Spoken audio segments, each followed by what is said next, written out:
welcome to today's meeting. So we are going to try to do something else. So we are going to start with what I call like effective study strategy, like effective study strategy, how to read, the types of reading. So when you want to read something, what are the different strategies that we have available to be able to read and retain the information, and also be able to share the same information that we read. So that's something that we are going to do. But before we get to that, I want to be able to work with you like practically on 100 sentences, like 100 sentences. So, and those 100 sentences are on what we call colloquial expressions in English. I'm going to rephrase myself in French. I'm just trying to introduce what we are going to discuss today, because I am trying to prepare you to be able to listen to something in English that doesn't sound familiar to you, but still get a sense of what it means. Because sometimes most of the problems that people have is to encounter slangs and colloquial expressions in the context of a conversation in the English language, and they are completely frozen. They are completely lost, and they are not able to understand what it means. So that means that I'm going to walk you through 100 sentences, and in that case, we are going to be able to pronounce them correctly, and then I'm also going to explain to you when you use them, and that will be something that you're going to keep for your vocabulary. So that would be the first section. And in the second section, I will try to work on how to read, like what we mean by how to read. I'm going to explain that to you. So those are the two stuff that we are going to do together. And then if you have any questions, you could always ask. If you have something to share, you tell me, and then we explain and we go over them. Okay? So let me just rephrase myself in French based on what I just tried to introduce to you. Donc, aujourd'hui, nous allons explorer la langue anglaise dans sa partie la plus sombre, c'est-à-dire des expressions usuelles qui sont utilisées dans la langue anglaise, mais qui ne peuvent pas être comprises compte tenu de la différence culturelle. Ce sont des expressions courantes, mais qui relèvent de ce que nous appelons en français le colloquialisme. Le colloquialisme, c'est un type, n'est-ce pas, de jargon culturel que les gens utilisent. Et la seule façon pour vous de comprendre cela, c'est d'être au courant, n'est-ce pas, de l'actualité, au courant de cette culture-là, avant de pouvoir décoder le message, parce que ça va sonner bizarre, vous n'allez pas vraiment comprendre. Je vous donne juste un exemple en français. En français, dans le vrai français, quelqu'un peut vous dire il pleut les cordes. Il pleut les cordes. C'est un exemple en français. Pour ceux qui parlent français, si je vous dis il pleut les cordes, ça veut dire quoi exactement?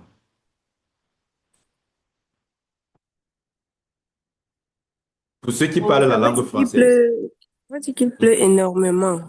Voilà, ça veut dire qu'il pleut intensément. Ça, c'est vrai. Donc, alors, quand on vous dit il pleut les cordes, les gens ne peuvent pas vraiment euh, comprendre ce que ça veut dire. C'est-à-dire, tu vas te poser la question en tant qu'Africain, mais les cordes là, ça vient faire quoi dans la pluie, tu vois? Parce que toi, tu as pris ça dans le sens littéral de l'expression, n'est-ce pas? Bon, or, si je veux traduire ça en anglais, si je veux traduire ça en anglais, je ne peux pas dire it rains ropes. It wouldn't make any sense because you cannot translate that. That's what we call frozen expressions. Ce sont des expressions qu'on ne réanalyse pas. Quand tu dis il pleut les cordes, c'est cette formule-là pour toute la vie de la langue française. Tu ne peux plus déconstruire ça. Tu ne peux pas dire il pleut les belles cordes. Ça n'a même pas de sens. Ou bien il pleut les courtes cordes. Il pleut les longues cordes. On ne dit pas ça en français. Ce ne sont pas les expressions françaises. Mais ce sont des phrases possibles, mais qui ne sont pas interprétables en français. Pour traduire il pleut les cordes en anglais, on va dire it rains cats and dogs. OK? It rains cats and dogs. Donc, si tu veux traduire It rains cats and dogs en français, ça va te donner oh, il pleut les chats et les chiens. Ça n'a pas de sens aussi en français. On ne dit pas il pleut les chats et les chiens en français. It rains cats and dogs in English just means that it is raining too much. Donc, et là, je vais rentrer dans la, la linguistique historique, n'est-ce pas, de la langue anglaise. Pourquoi est-ce qu'il disait qu'il pleuvait les chats et les chiens, si on peut traduire comme ça en français? C'est que dans des temps mémoriaux, euh, dans la société anglo-saxonne, il y avait beaucoup de naufrages. C'est-à-dire, quand il pleuvait, par exemple, beaucoup, comme à New York, il a plu ici, tu vois, il y avait les rats de marée et les crues d'eau, et ça emportait les chiens et les chats. Parce que il fallait mettre les chats et les chiens sur les toits de la maison. Et quand il pleuvait tellement, le torrent, n'est-ce pas, emportait les chiens et les chats qui tombaient, n'est-ce pas, des toits. C'est pour cela que l'expression It rains cats and dogs, parce que tu restes comme ça, le chien tombe de ton toit, le chat tombe de ton toit, tu ne comprends pas ce qui se passe, c'est juste à cause de la pluie. On a donc créé cette métaphore de la pluie qui tombe sous forme de chien et de chat. Et en anglais, donc, c'est rentré dans l'usage et on a donc eu It rains cats and dogs. Okay? So wherever you go, and then it's raining outside here in the United States, if it's too much, people are going to say, oh, it rains cats and dogs outside, right? And then you're going to be like, what? What are you talking about? And then if I tell you, no, it's raining too much. That's what I wanted to say, right? So these are the kind of expressions that I'm going to try to walk you through today, making sure that at least we have the context, and then we have a conversation around every expressions. So this is my sneaky way to teach you vocabulary. By teaching you the vocabulary, I explain you the context, the cultural context, and then also provide you the explanation with the translation in French. And that makes you a much more advanced learner in terms of language acquisition with respect to colloquial expressions. So let me just share with you my page. So est-ce que je peux partager? Ok, d'accord, je peux partager.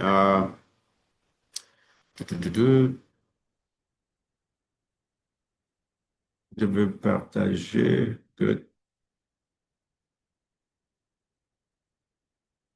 Okay, I'm going to share my screen with you so that we can walk through those expressions together. You should be able to see them on one page. That makes you have a visual presentation of each of those colloquial expressions, and then we should be able to reanalyze them, explain them, and provide you with more examples depending on the context. So, so these are the top 100 popular phrases and slang or idiomatic expressions in the English language. You're going to encounter them most of the time.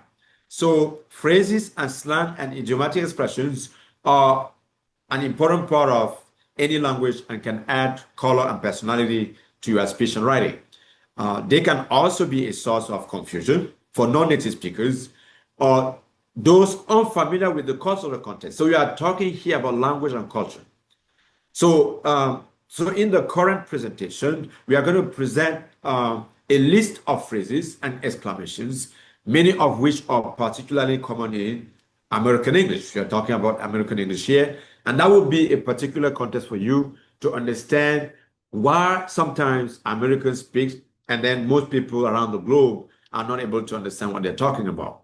So these expressions are mainly used in spoken English, not in written English. However, so you should avoid using them in your writing English. Since the beginning of our sessions, I'm talking about spoken English. I haven't started discussing about writing because I want to be able to help you speak the language spontaneously without having to think about it. And that's why colloquial expressions are a wonderful place to start the conversation about spoken English. Now, so in terms of phrases and slang and idiomatic expressions, the first one on your screen, and then I want you to be able to repeat them after me, and then I'm going to explain to you, and you should be able to know exactly when to use it and what they mean, and that should be able to increase your vocabulary at the same time. So number one, okay, when you encounter these expressions, this is how you pronounce it. I will better get on any horse. Can you try to read it after me? I would better get on my horse. I would better get on my horse. Everybody, you pronounce after me. I will better get on my horse. Yes, I will better get on my horse. Donc, quand quelqu'un dit ça, ça veut dire qu'il est en train de quitter une assemblée. Donc, supposez que vous êtes ensemble, vous êtes en train de discuter et quelqu'un se lève et dit, I will better get on my horse. Tu cherches le cheval, tu ne trouves pas. Ça veut dire tout simplement qu'il est en train de te dire au revoir, n'est-ce pas? Donc, en anglais américain, pour dire au revoir, dans sa forme colloquiale, on dit, I would better get on my horse. It is time to leave. So that's what it means in English. So that's the first expression. Any question? Is it clear for everybody? I have a question, Doc. Huh? I have a question. Yeah, I think it should be good for everybody. In which situation can we use this kind Yeah, of? so let's say that you have a meeting with people and then the meeting is completed and people are about to leave and then you are trying to rush out the door. You say, I will better get on my horse. So you are just saying that goodbye or see you later or see you tomorrow, something like that. So it's time to leave for me. I will better get on my horse. So that's what it means. Okay. Okay. Now the second one is break a leg. Break a leg means good luck. Sorry, Okay. sorry, I have a question. What is Sorry. it? I have a question for the first sentence. Yeah, the first sentence. Yeah, they say I would better get on my house, right? On my horse. Par exemple, Horse. on my horse. Mhm. Horse. Yes. Horse, c'est cheval, right? Yes. Ok. Par exemple, la forme contractée là. Moi, quand Mhm. j'ai vu à première vue, je me suis dit c'est I had. No, no, En no. fait, It's I would. je sais pas. I I would. would. I would. Mais pour la forme contractée de had, là, comment on écrit ça? Ce n'est pas quand tu vois I avec apostrophe et D only I would. I would. I I would. would better get on my horse. Ok. Ce n'est pas I had better get on my horse. Ok. En principe, Ok. et là, ce n'est pas le coup d'aujourd'hui. Ok. On va avoir une session essentiellement sur les contractions là. Mais cette contraction que vous venez de faire, c'est une très bonne remarque. Cette contraction se lit I would better get on my horse. Mais on ne contracte pas I had better en anglais. Donc, on ne contracte pas ça. Okay? Now, the second one is break a leg. Break a leg. Break a leg just means bonne chance. Good luck. Okay? Break a leg. Good luck. So usually said to someone who is going to appear in front of the audience. So if you have a friend who is about to make a public presentation, you tell them break a leg. So that means good luck. Okay? Or someone who is about to take an exam. You just tell them break a leg. That's it. And that means good luck. Okay? So you learned something new today. Now, the third one, dig in. So, I mean, you have to pronounce them after me because we learn pronunciation and we also learn the vocabulary. Okay? So when I say something, you repeat that after me so that you can remember. So Okay. dig in. Dig in. Yeah, dig in. Dig Dig in in. means Dig in. you start eating your meal, right? So let's say that we are at the restaurant, we have a bunch of menus, and then we have to start eating. So when you say dig in, that should mean something like bon appétit en français, right? Dig in is bon appétit en français, d'accord? So you start eating your meal. C'est comme si tu as préparé un menu, tu as une fête, et tu te lèves, tu dis aux gens qui commencent à manger, tu dis simplement dig in, mais les gens vont se mettre à te regarder comme un fou. Tu veux simplement qu'ils mangent. Ça veut dire commencer à manger. Oh, bon appétit. D'accord? Dig in, dig in, dig in. Now, the next one, number 4. Doc, est-ce qu'on peut aussi dire, for instance, can we also say enjoy your meal? Enjoy your meal is a translation for bon appetit, but I would rather go with bon appetit. Bon appetit is a formulaic expression from French because they have a wonderful restaurant. And bon appetit happen to be a loan word in English. So if you go to any restaurant where people only speak English and say bon appetit to them, they will say thank you because they understand that, right? So what I'm trying to tell you here is that rendezvous, bon appetit, even though they are pronounced like French, they are still English expressions, right? So bon appetit is English, and then dig in is English. If you say enjoy your meal, it's stating the formulary expression already there. Yeah, but you could say bon appetit. You could say enjoy your meal. That's possible. But you could also say dig in. Yeah, Abdullah Sani. Okay, thank you. Please, I have a question. Dig in. You say dig in for yourself or for another person? You say to the assembly, if you have a bunch of friends and then you guys are in a restaurant and then you want to tell them bon appetit, you could just say dig in. Okay. So that's what it means. So you just want to encourage people to start eating. That's what it means in that specific context. Okay. All right. I have one question. Yes. Somebody say enjoy your food. Is the same? Enjoy your food. Enjoy your food is like an African translation, okay? Yeah. Not English. So enjoy your okay. meal is better than enjoy your food, because in food is in general. The difference between meal and food is that when you talk of food, you are talking of all kinds of food, everything, right? But when you are talking about meals, it is something that is cooked and that is on a table. So that's the difference between the two. Okay. You cannot go and tell people, enjoy your food, man. Food is too general, right? Too broad. Okay, it's not narrowed. So you need to say enjoy your meal instead of enjoy your food. Okay, bite your tongue. Bite your tongue. Bite your tongue. You have to pronounce after me. Bite your tongue. Bite your tongue. Bite your tongue. Bite your tongue. Your tongue. Bite your tongue. Bite your tongue. No. Bite your tongue. Bite your tongue. Bite your tongue. Tongue. Bite your tongue. No. Bite your tongue. Bite your tongue. No. Bite your tongue.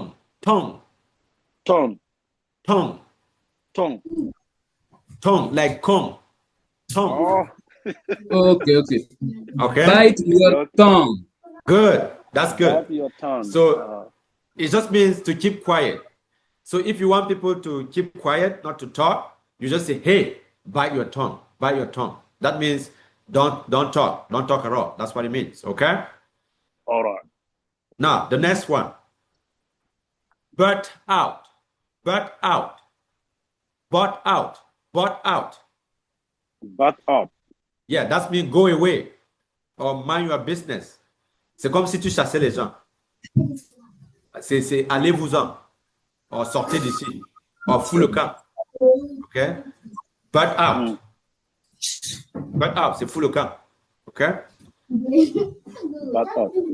Now, 6, by the skin of my teeth. By the skin of my teeth. Donc, si tu traduis ça, ça veut dire par la peau de mes dents. Les dents n'ont pas de peau, n'est-ce pas? So, that would be only just. Donc, c'est quand vous faites quelque chose d'exemplaire, quelque chose de juste. Donc, tu dis by the skin of my teeth. Now, the 7th one, beast me. Beast me. Beast me just means I don't know. Donc, if somebody does something and then they ask you, you say, oh, beast me. Ça veut dire I don't know. Okay? I have no idea. Beast me. I don't know. Okay?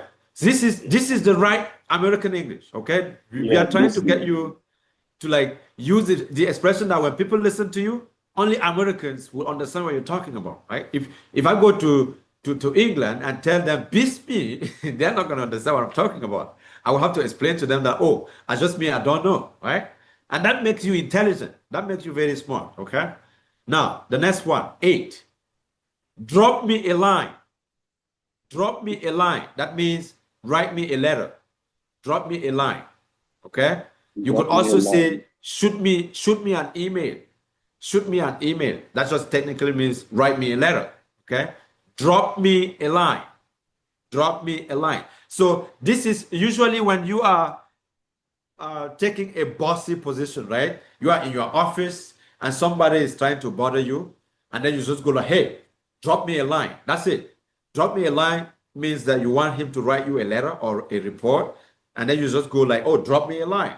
So that's bossy and like presidential when you speak like that. It means that you are a big person, okay? Drop me a line. Now, the next one. Go jump in a lake.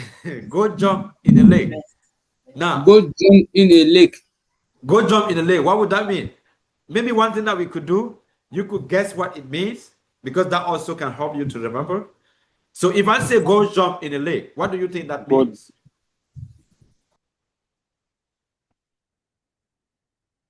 Go jump in a lake means go away or stop bothering me. Go away. That's what it means. Okay. Yeah. Now, what about get off my tail? Get off my tail. Get off my tail. This usually happens for drivers, right? If you are driving and somebody is following you or tailing your car, you could tell them, hey, get off my tail. Okay? Get off my tail. Ça veut tout simplement dire, arrête de me suivre. Arrête de me suivre. Get off my tail. Okay? Now, what about as we speak? When you say something like as we speak, what would that mean? As we speak. As we speak, usually say now. Yeah, right now. Right As we now. speak means right now, presently. Okay, that's good. What about bag it? Bag it. Bag it or bag your face. So this is usually when you want to shut people up. That means be quiet or just shut up. That's it. Bag it. Bag it. That's what it means. Okay? Okay, you could also say something like be that as it may, means even though that may be true. So when you say something like be that as it may, you are trying to counter somebody in a conversation. Let's say that we are arguing about a position to take, right? And then you provide an alternative to my own view, and then I don't want to go with that. I'm just going to be something like, be that as it may, it's better to continue in this road, on this road, because there you are going to have a situation that you don't want to face, okay? So that would be something like, be that as it may, it is better to go the left way instead of the right way. So that's when you are giving alternative to people. And then you just say, be that as it may, let's continue on this path. That's it, okay? Now, that only means, even though that may be true, let's continue on this track. That's all it means. Okay, what about bully for you? Bully for you. What would that mean to you? Bully for you. Bully for you. Bully for you. What would that mean?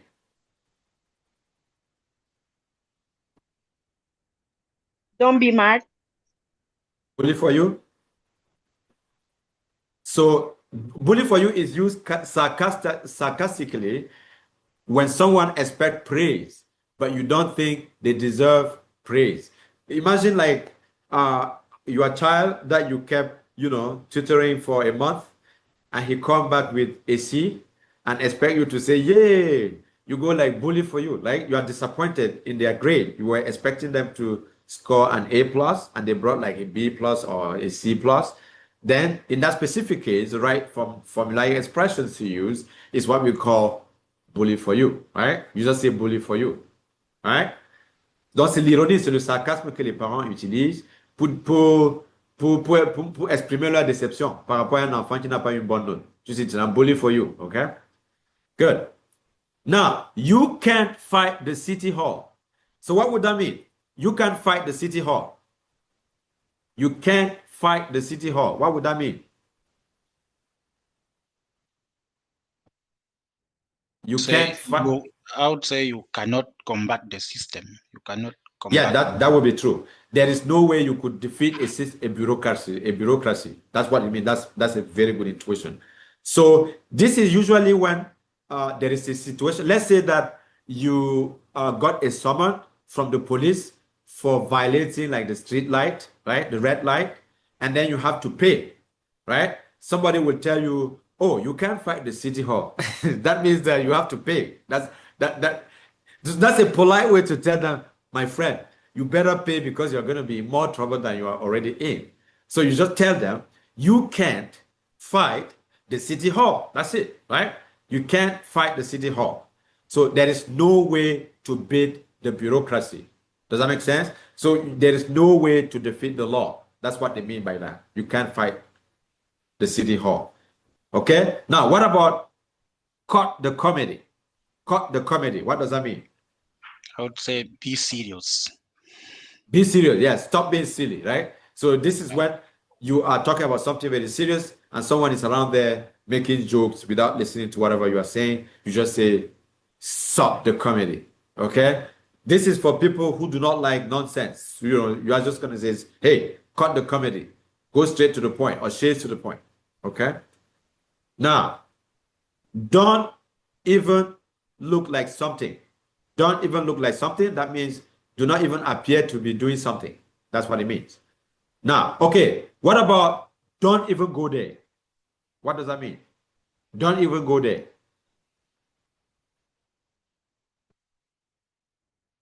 Don't even go there. So what does that mean to you? If let's say that, you know, we are home and we are doing a bunch of stuff, and then I turn aside and then I just say, don't even go there. What does that mean? Does this means don't think like that or something? So this is a threat. We usually do this as a threat. Because for me, it seemed to be like a normal English phrase, like don't. Yeah, it sounds like a normal English phrase, but it's still a colloquial expression that means you dare someone not to do something. It's a threat, right? If you do that, I'm going to punish you. That's what it means. Don't you dare bring up that subject. Like, let's say that you have like a deal and it's a secret and you don't want to share that in public with people. And then one of your partners come in public and want to introduce that topic. And you know that it's going to damage your relationship with people who are not aware of it. You can just tell them, don't even go there, right? Don't even go there. Don't you dare to bring that up. Okay? That's what it means. Okay. Don't I know it? So that would mean I know that very well. That's like an irony. So it's like someone trying to inform you about something that you already know. You just say, don't I know it? So you are just shutting the person up.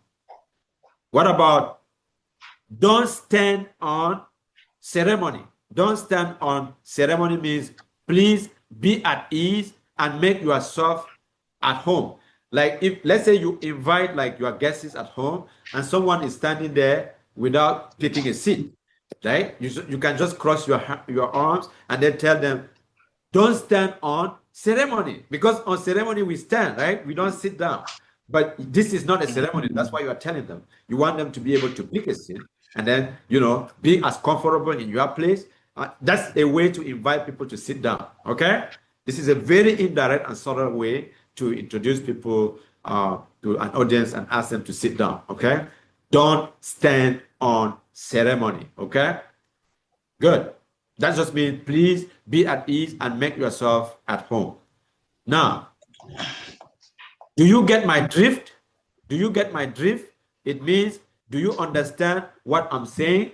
Okay, in American English, they say, do you know what I mean? Do you know what I mean? Like, you know what I mean? You could also say, do you get my drift? And it's better than that.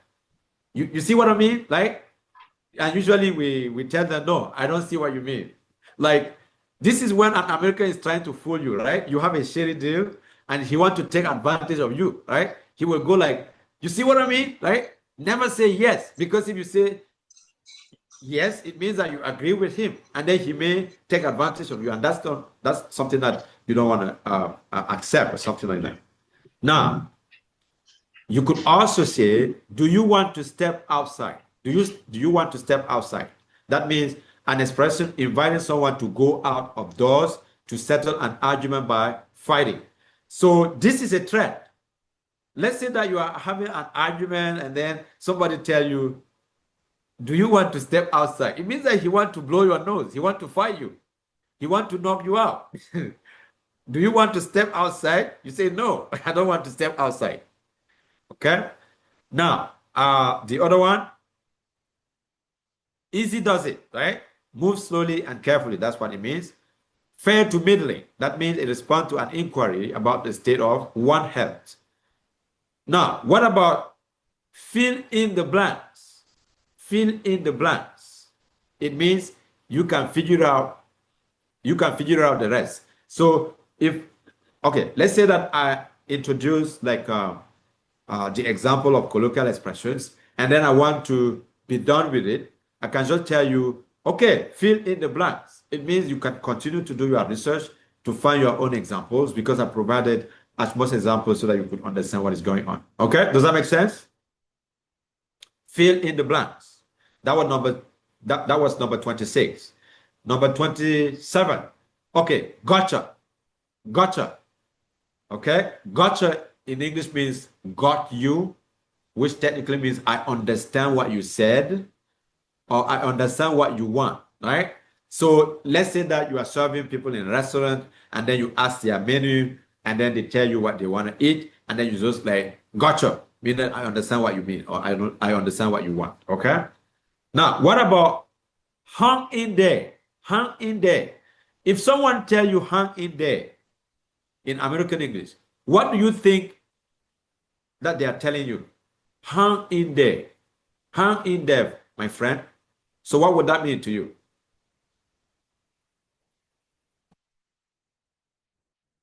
Huh? Hang in there.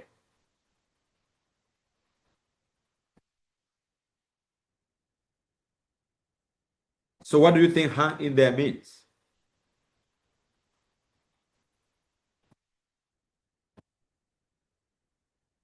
Huh? So you don't understand the meaning of hang in there? No idea. If I say hang in there, you guys have no idea about hang in there? Hang in there. Stay there. Huh? Hang in there.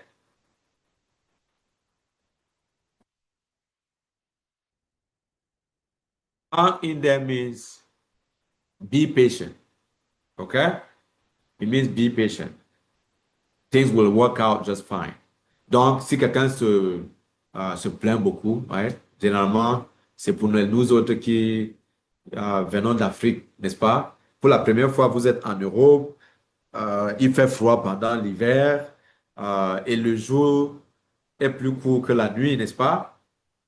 Bien sûr, c'est-à-dire à partir de 16 heures, il fait déjà nuit complètement, et il fait très froid. Donc, les Blancs vont venir seulement vous dire, hang in there. Donc, you are going to survive that. That's what it means, okay? Be patient. Now, have a ball. Have a ball. Have a ball means enjoy yourself, right? Have a good one. That means have a nice day, okay? Have a good one. Have a heart. Okay. If I say have a heart, what does that mean to you? Have a heart. A good person. Have a heart means be kind, be nice, be compassionate, okay? Have a heart. Okay? That's good. Now, what about hold your horse? Hold your horses. Hold your horses. What would that mean?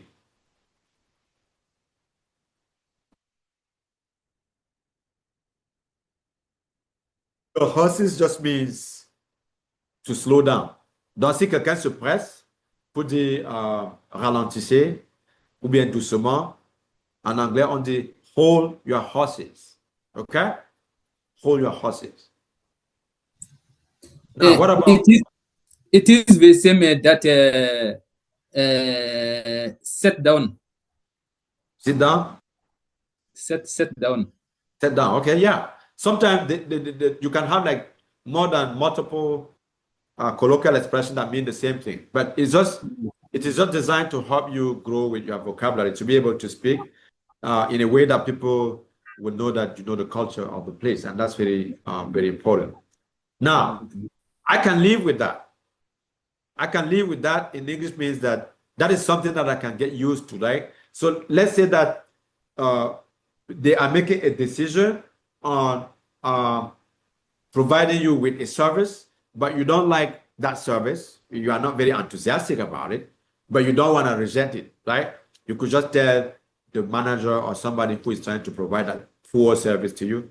You just say, I can live with that.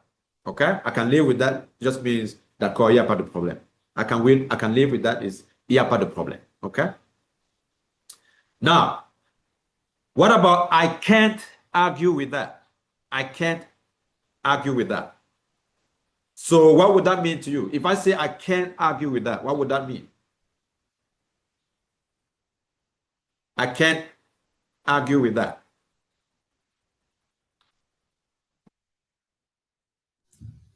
Huh? Can you repeat again? I can't argue with that. What would that mean to you? I can't argue with that. I can't argue. I think it is a no comment. I agree. Huh? I don't have a. I agree. I agree. I agree. That's very good. It just means I agree. That's very good. Excellent. I agree with that you said. It just means I agree. Now, I couldn't ask for more. I couldn't ask for more. What would that mean? Let me just explain it. Everything is fine. And there is nothing else that I could want. So that would be, I couldn't ask for more. It just means that it means the service is good. That's what it means. It's just like excellent. I couldn't ask for more. Okay. Now, I didn't hear you. I didn't hear you means I didn't hear what you said. So you will please repeat it. So when you say I didn't hear you, what you are saying is repeat what you said. That's what you mean. Okay, is it good? Now, I declare. So I'm surprised to hear that. Okay. I don't mean maybe. So when you say I don't mean maybe, it means that I'm serious about what I said. Like if you make a threat and people are not taking you as a threat seriously, if you let's say you say something like, hey, you are going to be in trouble, and then the kid continue to play, you could say, I don't mean maybe. That means that you are going to be like kicked out of the house, or there are going to be consequences, something like that, or you're going to have a timeout. Now, what about I don't mind if I do? Yeah, that's a little tricky. I don't mind if I do, or don't mind if I do. That means yes, I would like to. So when you say don't mind if I do, it just means yes. You see how English is complicated?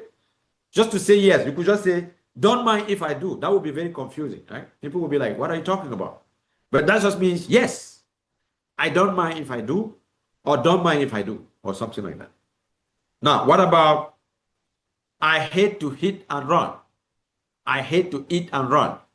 So an apology by someone who must leave a social event soon after eating, right? So this is said as a polite way to leave an audience, especially if you were invited at a party and then you just ate, but you have a call that is an emergency, and then you have to leave. You just say, hey, I hate to eat and run. And then that means that au revoir, okay? That's what it means in English. But the context here is a context of a good invitation where you have to be a participant, and then you just ate, and then because of an emergency, you have to leave the audience, and then you just tell them, I ate, I hate to eat and run, okay? Now, what about, but I know that you guys know this one. I hear you. When you say I hear you, what does that mean?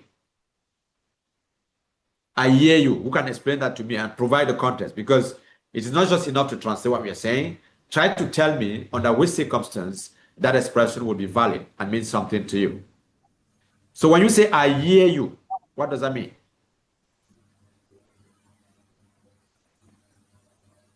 I hear you. I think the mean is I get you. I get you? I know you. I know. Yeah, that means I know exactly what you mean, or I know exactly how you feel, right? Okay, let's say, let me explain it to you. Like, let's say that you have someone in need of something, someone who needs help, right? He is hurt, he is injured, and he wants you to help them to go to the hospital. They don't have money it's difficult, but they came to you that, oh, please, can you help me? And then you go like, I hear you, right? When you say I hear you at the same time, you are going to assist them, you are going to provide them with the service that they are looking for. So it's a way to offer a help. Does that make sense? That's me, I hear you. That's what it means to be I hear you. Don't say I hear you like just like with the mouth, right? When you say I hear you to somebody, it means that you have to give them the money. You see the point? Like somebody comes to you, do you have change? And you say, I hear you, and then you don't give them the change, they're going to hit you. Something like that. So that's what it means. Donc, en fait, je vais me reprendre en français. Donc, dans les grandes agglomérations, il y a les mendiants, n'est-ce pas, qui circulent les rues, ils peuvent venir vers vous et vous demander en anglais américain, do you have 5 cents? Or do you have 25 cents? Do you have a quarter? Or do you have a dollar? Right? Don't tell them, I hear you. Et tu ne leur donnes pas de l'argent. C'est qu'ils vont t'insulter. They're just going to say, fuck you. Something like that, right? Donc, c'est un peu des situations sociales qu'on va souvent rencontrer quand on est dans la ville. Et il y a autant de manières de répondre à ce genre de préoccupations. Now, I will buy. I will buy means, okay, I will answer your question. So that's what it means. I have to beg off. An expression used to turn down an informal information. So if someone invites you to a party and then you don't want to go, you can just say, I will have to beg off. I will have to beg off. That's what it means. Now, what about I am all ears? I am all ears. What does that mean? I am all ears. I am all ears. What would that mean to you? I'm listening to you. I'm listening. Yes, I'm listening. Or I have my attention. You have my attention. I'm listening. You have my attention. I can hear you. That's what it means. Okay, what about I am easy? If you tell someone I am easy, what would that mean to you?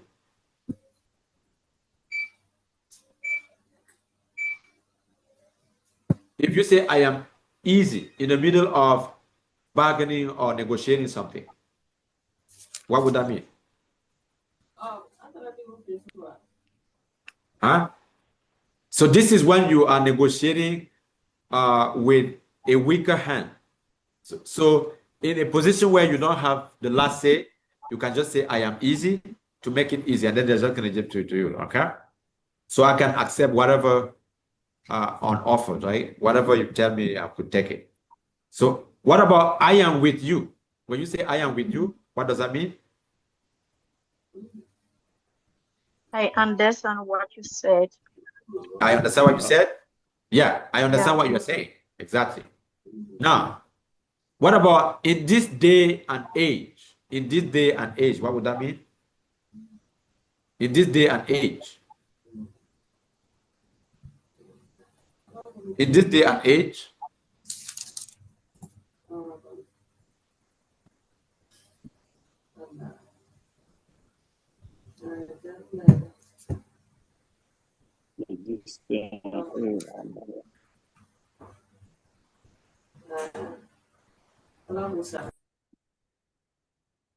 In this day and age, what would that mean?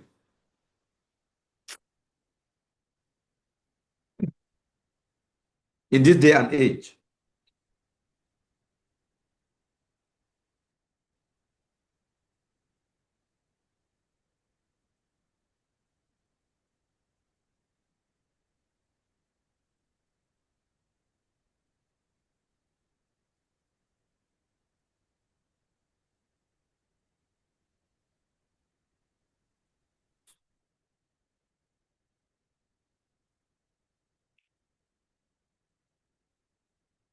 Huh?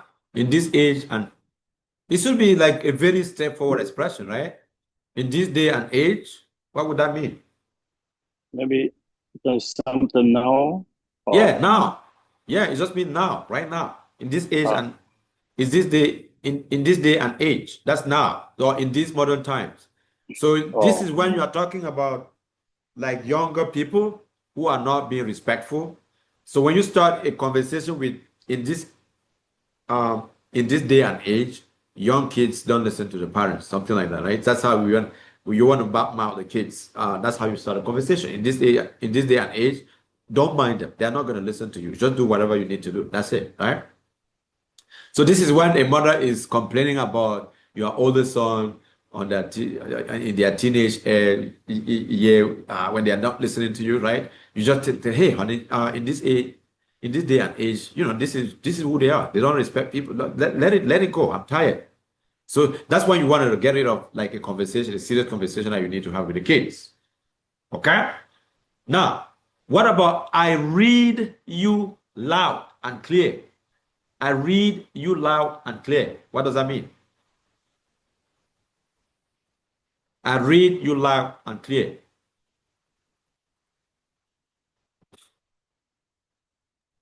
I understand. Huh? I I read you understand. loud, It, read you loud and clear. So that's an extension to signal that the hearer understand, right? It means I understand. It just means I understand. Okay? Now, what about I spoke out of turn? That would mean I said the wrong thing. I spoke out of turn.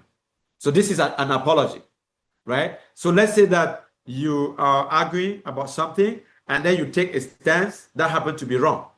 The right way to correct yourself is just to say, I spoke out of turn. I spoke out of turn. Does that make sense?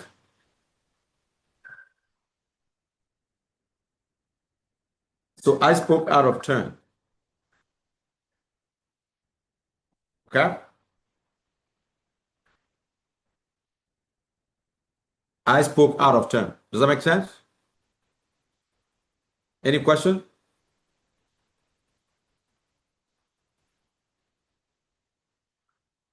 I spoke out of turn.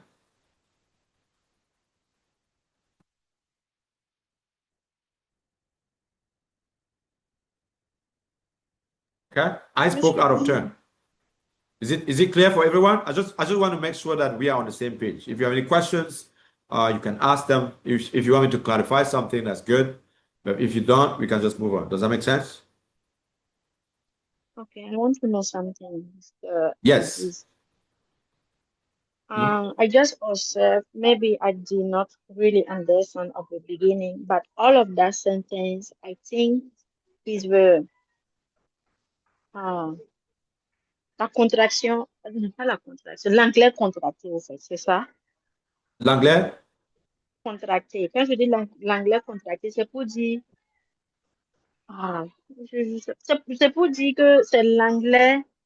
Bon, je sais que c'est l'anglais des Américains.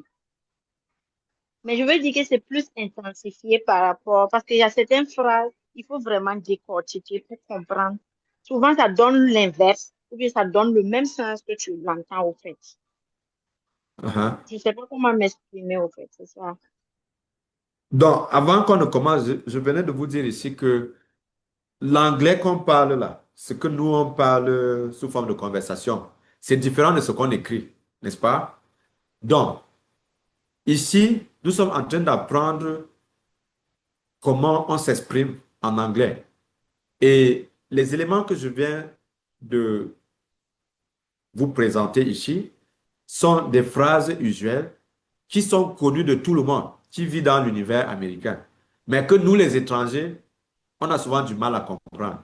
Parce que tellement les gens comprennent ça, c'est facile pour eux de comprendre, mais nous, on est là, on ne comprend pas ce qu'ils sont en train de dire. On est un peu étranger. Ça, c'est la barrière linguistique dans la langue anglaise. Mais ça ne veut pas dire qu'on ne parle pas déjà un peu l'anglais. Mais ça veut dire que face à ces expressions, on n'a aucune idée de ce que ça veut dire. Tu comprends? Donc, moi, j'essaie donc de vous familiariser avec ces expressions-là que les gens utilisent au quotidien et qui comprennent, alors que nous, on ne comprend rien. Vous comprenez? C'est-à-dire, si je vous donnais ça sous forme de phrases seulement, je dis que, OK, lisez les 100 phrases-là et vous me donnez le sens de chacune de ces expressions-là. Très peu parmi ceux qui ne comprennent pas vraiment ça pourront avoir 10. Juste, hein? Ce n'est pas facile. Vous comprenez? C'est-à-dire, moi, j'ai enseigné l'anglais pendant très longtemps. J'ai rencontré souvent des étudiants qui ont souvent voulu me montrer qu'ils connaissent déjà très l'anglais là. C'est-à-dire, ils sont trop forts. Dès que je les balance dans les colloquial expressions, ils sont perdus complètement. C'est-à-dire, tu ne sais même plus que c'est l'anglais même que tu parles souvent. Tu vois, donc c'est un peu ça. Et ici, l'avantage que vous avez, Ce que j'essaie d'anticiper sur cette difficulté-là, d'ouvrir vos oreilles par rapport à ça pour susciter votre curiosité, en sorte que quand vous rencontrez ça, ce n'est plus une surprise pour vous.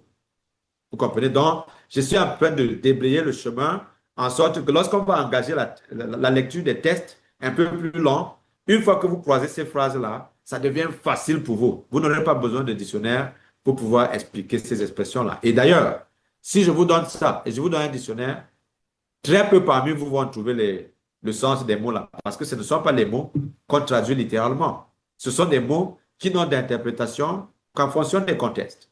Ça c'est ce qu'on appelle les significations culturelles, dont la traduction mot à mot ne marche pas avec ces expressions-là. OK? So, this is like one area of the English language that needs to be taken seriously, because here we have language and culture. And if you have language without culture, that would become a difficult challenge in terms of understanding the meaning of different colloquial expressions that we're dealing with right now. Okay? What about, okay, if I say it is not half bad, it is not half bad. So that means not as bad as one might have thought. Donc, quand quelque chose est mieux que par rapport à ce que vous attendiez, you dis, it is not half bad or something like that. Okay, what about it is on me? What would that mean? It is on me. It is on me. C'est quand vous rentrez au restaurant et vous offrez de payer la note. Ça veut dire, I will pay the bill or I will pay this bill. Now, it is time to split. That's an announcement of one desire to need to leave. It is time to split. It's just like au revoir. That's it. It is time to split. Au revoir. It is your funeral. If that is what you want to do, you will have to endure the consequences. Okay, yeah. So if somebody is stubborn, I want to go ahead with a risky bet or a risky decision, you just tell them it is your funeral. It is your funeral, right? That's it. What about I have been there? Been there, done that. That means I have experienced. One question, Dr. Aziz. For it is your funeral, can I also say it's your own business? Yeah, you could say, yeah, it's your own business. You could do that. You could say, do what you wish, something like that. It is none of my business. It is none of my business. You could say that. Okay? Yeah, Fadi, you have something to say?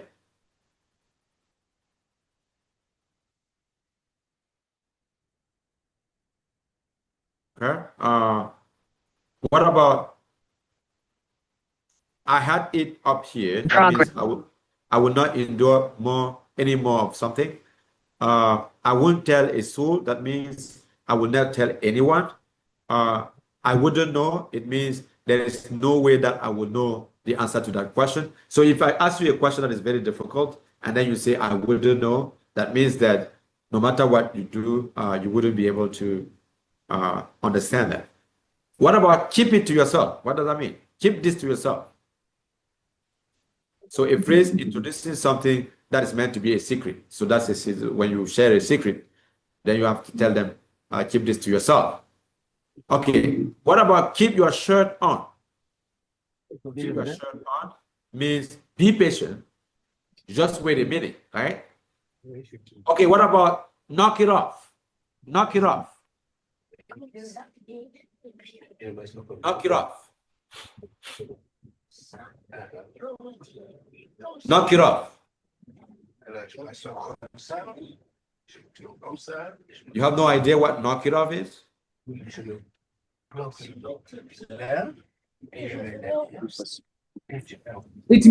It means don't disturb. Knock it off means be quiet or stop that noise. Be quiet. Don't disturb too. Yeah, you could say that. That's good. Knock it off. What about lovely weather for dogs? What does that mean? Lovely weather for dogs. When it's raining. Something you say when it's raining or you have just come in out of the rain.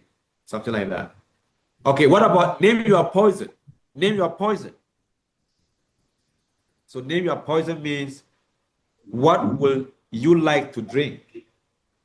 What will you like to drink? So this is something that people who like to drink usually say, right? If you have a choice, you just tell them, name your poison. So that's what it means. That's a way to ask people to pick a drink. What about no can do? No can do. What does that mean? No can do. I cannot do.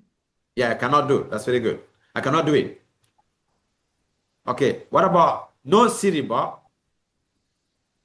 That's yes, Siri Bob. Absolutely no. So this is when you don't want to engage in conversation with anything, right? So that means absolutely no.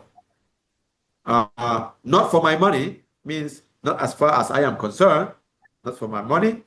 Not in 1,000 years. Okay, what does that mean?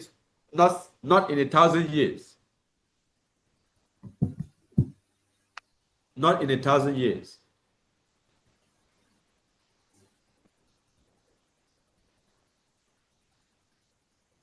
Not in 1,000 years means jamais. Never. It's Not not in 1,000 years means jamais, okay? Never. What about not in my book? Not in my book. Not in my book. You should be familiar with the colloquial expression. Went through a lot of examples that should help you to understand or to get the meaning of what is going on. Not in my book. What would that mean to you? I don't know. I don't know, but that also means not according to my views. So this is when something is strange to you, something that you don't agree with, right? So if you say something like not in my book, that means that you don't want to own an answer. Let's say that we are guessing something and people are giving out like answers and then tell you, oh, do you agree with us? You say not in my book. That means that no, and I am not okay with that. Now you are cooking. Now you are cooking. It means now you are doing what you should be doing. When you say now you are cooking, it means that you are doing the right thing right now. That's what it means. What about now you're talking? Now you're talking. What does that mean? Now you're talking. Do you think that now you're cooking and now you're talking are the same thing? Do you think they could be the same thing? That's the same thing. Now you're cooking and now you're talking are the same thing. Talking. Now you are saying the right thing. So that's what they mean. Now, what about okay by me? Okay by me. What does that mean? I am That fine. is me. I accept. That's what it means. That's fine with me. Okay. Okay by me. That's fine with me. What about our words to that effect? It means or similar words meaning about the same thing. Okay. What about over my dead body? Over my dead body. What does that mean? So if you say over my dead body, is it something positive or negative? Something negative. It's Over- negative. Over When you my say dead oh, body, yeah, over my dead body is something that you will never accept. yes. So that's like never. Like, yeah. So that's a defiant phrase indicating the strength of one opposition to somebody or to something. When you say over my dead body, it means that you are ready to go to a fight. Okay? Now, what about pardon me for living? What does that mean, pardon me for living? Pardon me for living.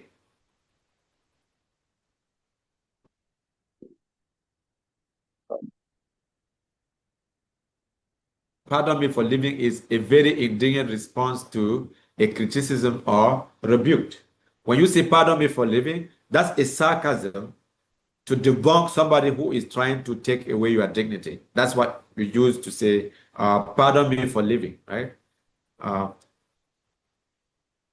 What about right off the top of my head? When you say that, right off the top of my head, what does that mean?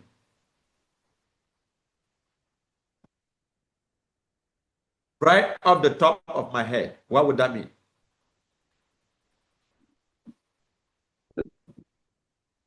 Right off the top of my head. You don't want.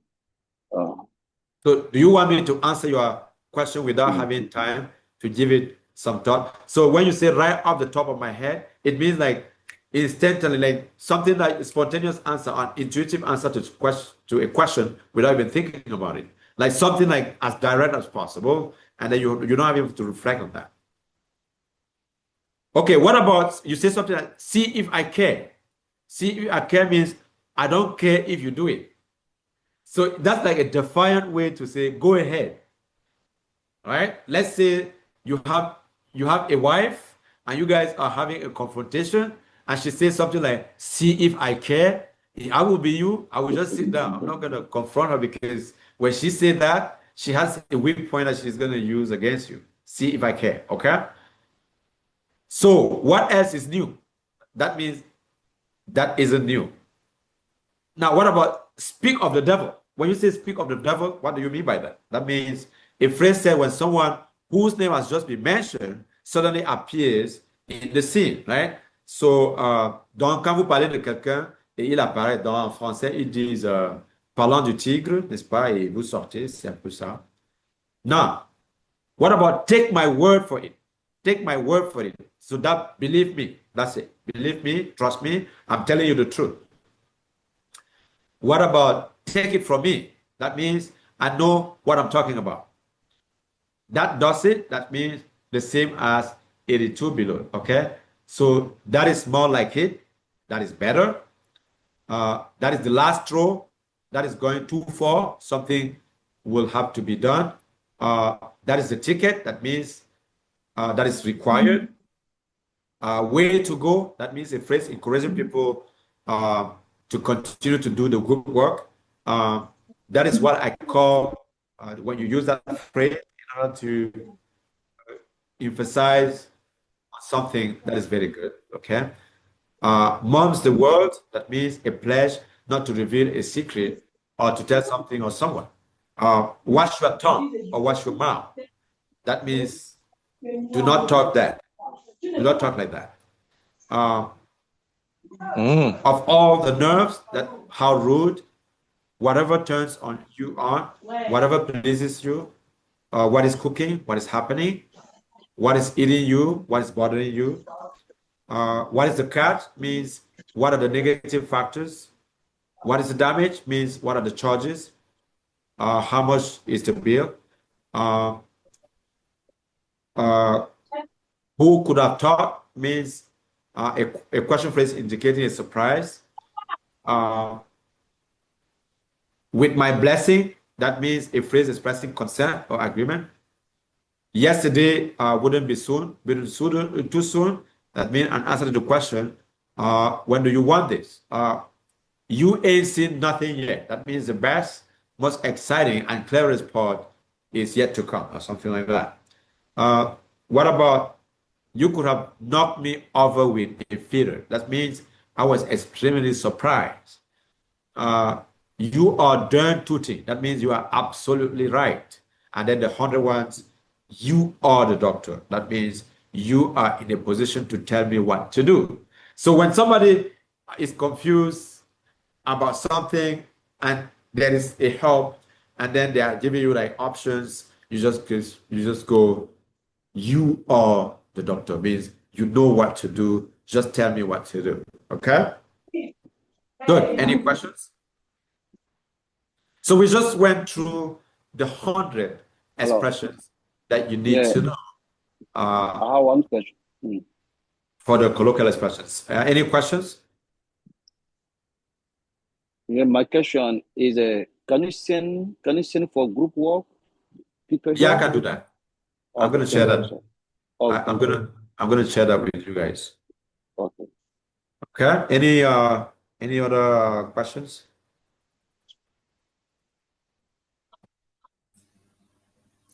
Huh? Please, teacher, don't forget to have the presentation of last time.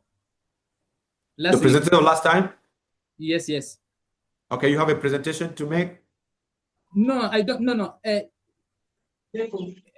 Your presentation. I talk about your presentation next week. Last week. So you want us to share a A presentation, that's what you mean by that? Exactly. Can you share your presentation for For last last week? week? Yeah, I Yes. think it should be on the link. I think it should be on the link for the presentation that we are having today. I think if you go back to the previous presentation, you are going to be able to see that. Well, in my case, it is I cannot. I didn't download it. Huh? Mhm. You were not able to find it? To find it exactly. I tried to load me, just I cannot. Okay, no, we are gonna share that with you guys. It's not a problem. Okay, So when we okay, finish, we should be able to provide you the link to be able to go back okay, and thank see you. what happened. Yes. Okay. Yeah. So we just explored the 100 expression that we wanted to discuss today. The 100 colloquial expressions that I wanted to introduce you to, just to let you understand that whenever you speak a new language, there are areas in that language that cannot be transparent. The easiest way to learn about them is to, give you the list like this, explain them to you, and provide you with examples that should potentially make sense in specific context to you. Okay. Yeah, any questions?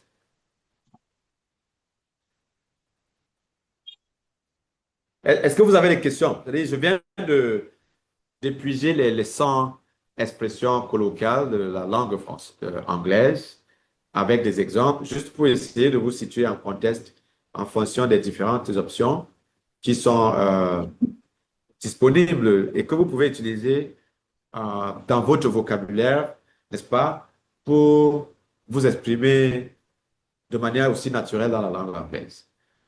Bon, alors la question, c'est que pourquoi est-ce qu'on n'utilise pas les formules plus simples plutôt pour utiliser celles-ci? Non, ces formules-là, quand vous les utilisez, même une fois durant une rencontre, ça donne l'impression aux gens que vous savez de quoi vous parlez. Donc, votre anglais est plus élevé et les gens admirent cela.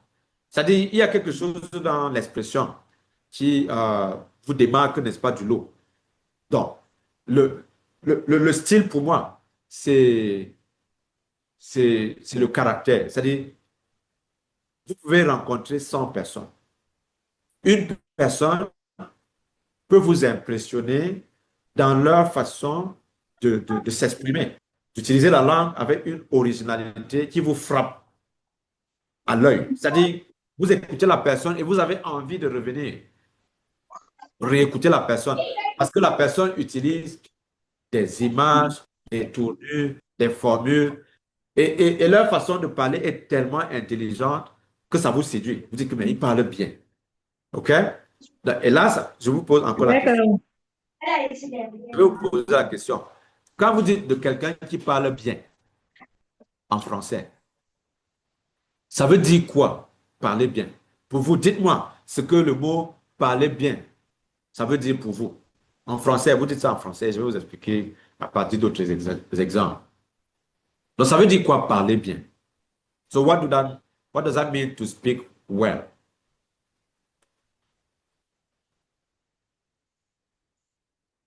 What makes anybody impressed about the way we speak? So that's the question.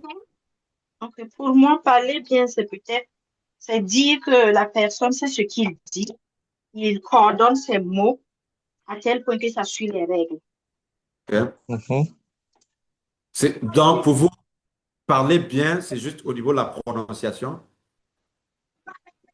Non, pas au niveau de la prononciation, mais dans tous les aspects au fait. Dire ce qui est, bon, je sais pas.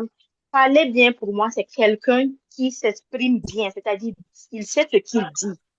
C'est-à-dire, il ne faut pas utiliser les mots pour utiliser les mots. Il faut utiliser les mots dans leur bon contexte, dans les bonnes définitions, au fait.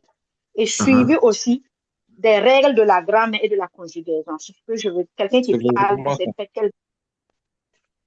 Donc, c'est par rapport au style, à l'éloquence, ou bien à la rhétorique, ou bien au vocabulaire, ou bien tout simplement à la forme de l'expression, ou bien l'élégance dans le style. C'est ça bien parler pour vous? Oui. Donc, ce que je veux exprimer ici, c'est que dans la présentation publique,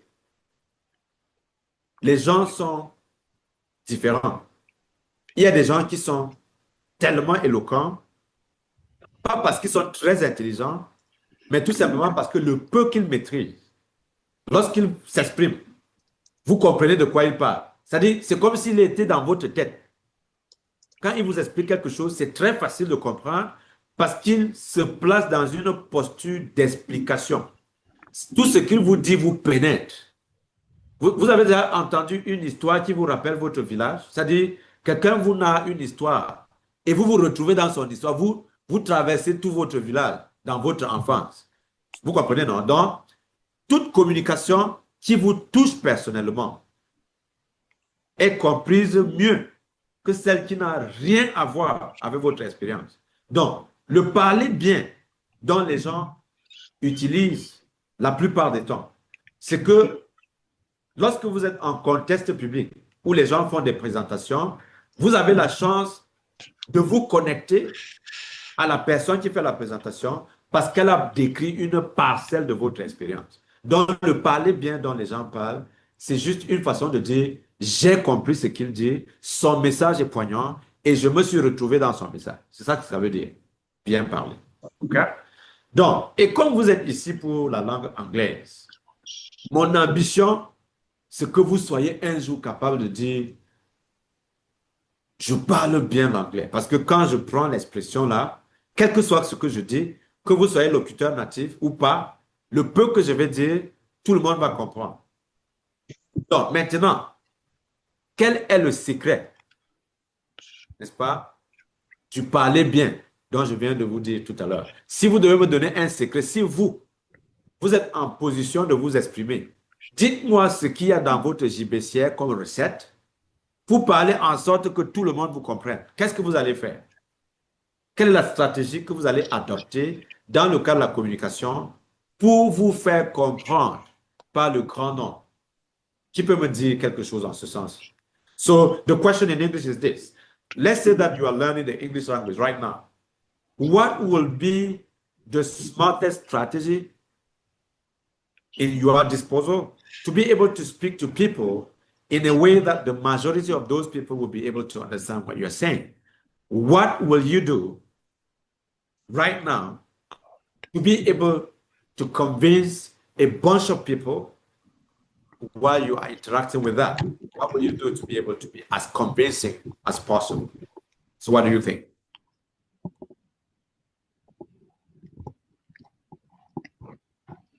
Any idea?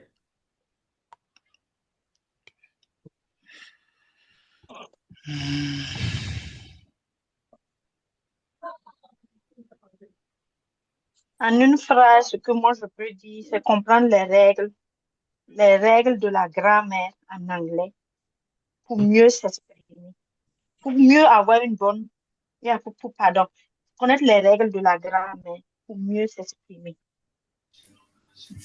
Bon, je peux connaître les règles de la grammaire. Si je veux dire quelque chose de simple et j'utilise les expressions compliquées, à la fin, est-ce que les gens vont comprendre ce que je dis? Non. Hein? Non. Voilà. Non, non. Donc, je suis en train de chercher à vous ramener à la simple expression qui veut dire que quand vous voulez vous exprimer, utilisez les mots simples, les courtes phrases, verbe, sujet, complément. Et vous allez vous faire comprendre, peu importe où vous vous trouvez. C'est ça le secret de la belle expression.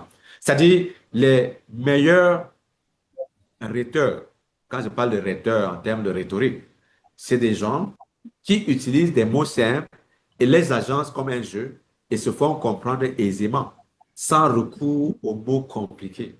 C'est ça le secret de la belle parole, du bien parler. Vous comprenez? Les mots simples, les phrases simples et vous vous faites comprendre et tout le monde est content. Qu'on soit enfant, vieillard ou jeune. Lorsque vous vous exprimez de manière aussi simple, les gens sont capables de comprendre. So in English, what you want to keep in mind is that for every single, whenever you are engaged in any form of communication, try to be brief, use simple words, simple sentences, and everybody will be happy because they are going to be able to understand what you're saying, right? Don't use bombastic expressions, pompous words, complicated sentences. Otherwise, you are going to be lost in your own sentences. You are not going to understand what the hell you're talking about, and people will be frustrated because they are not going to understand what you're saying, right? We have to learn to speak in a very transparent way, using very simple expressions, very simple terms, and everything. Okay? Okay, any questions?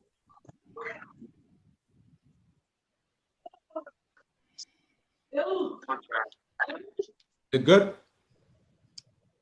Yeah, it's good. Okay.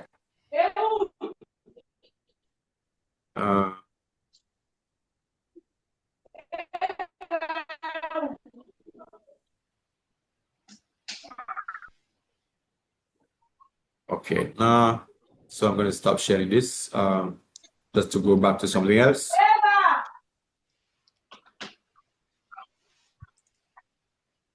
Okay, now, this is the time for me to take some questions for you before we move on to effective reading or active reading.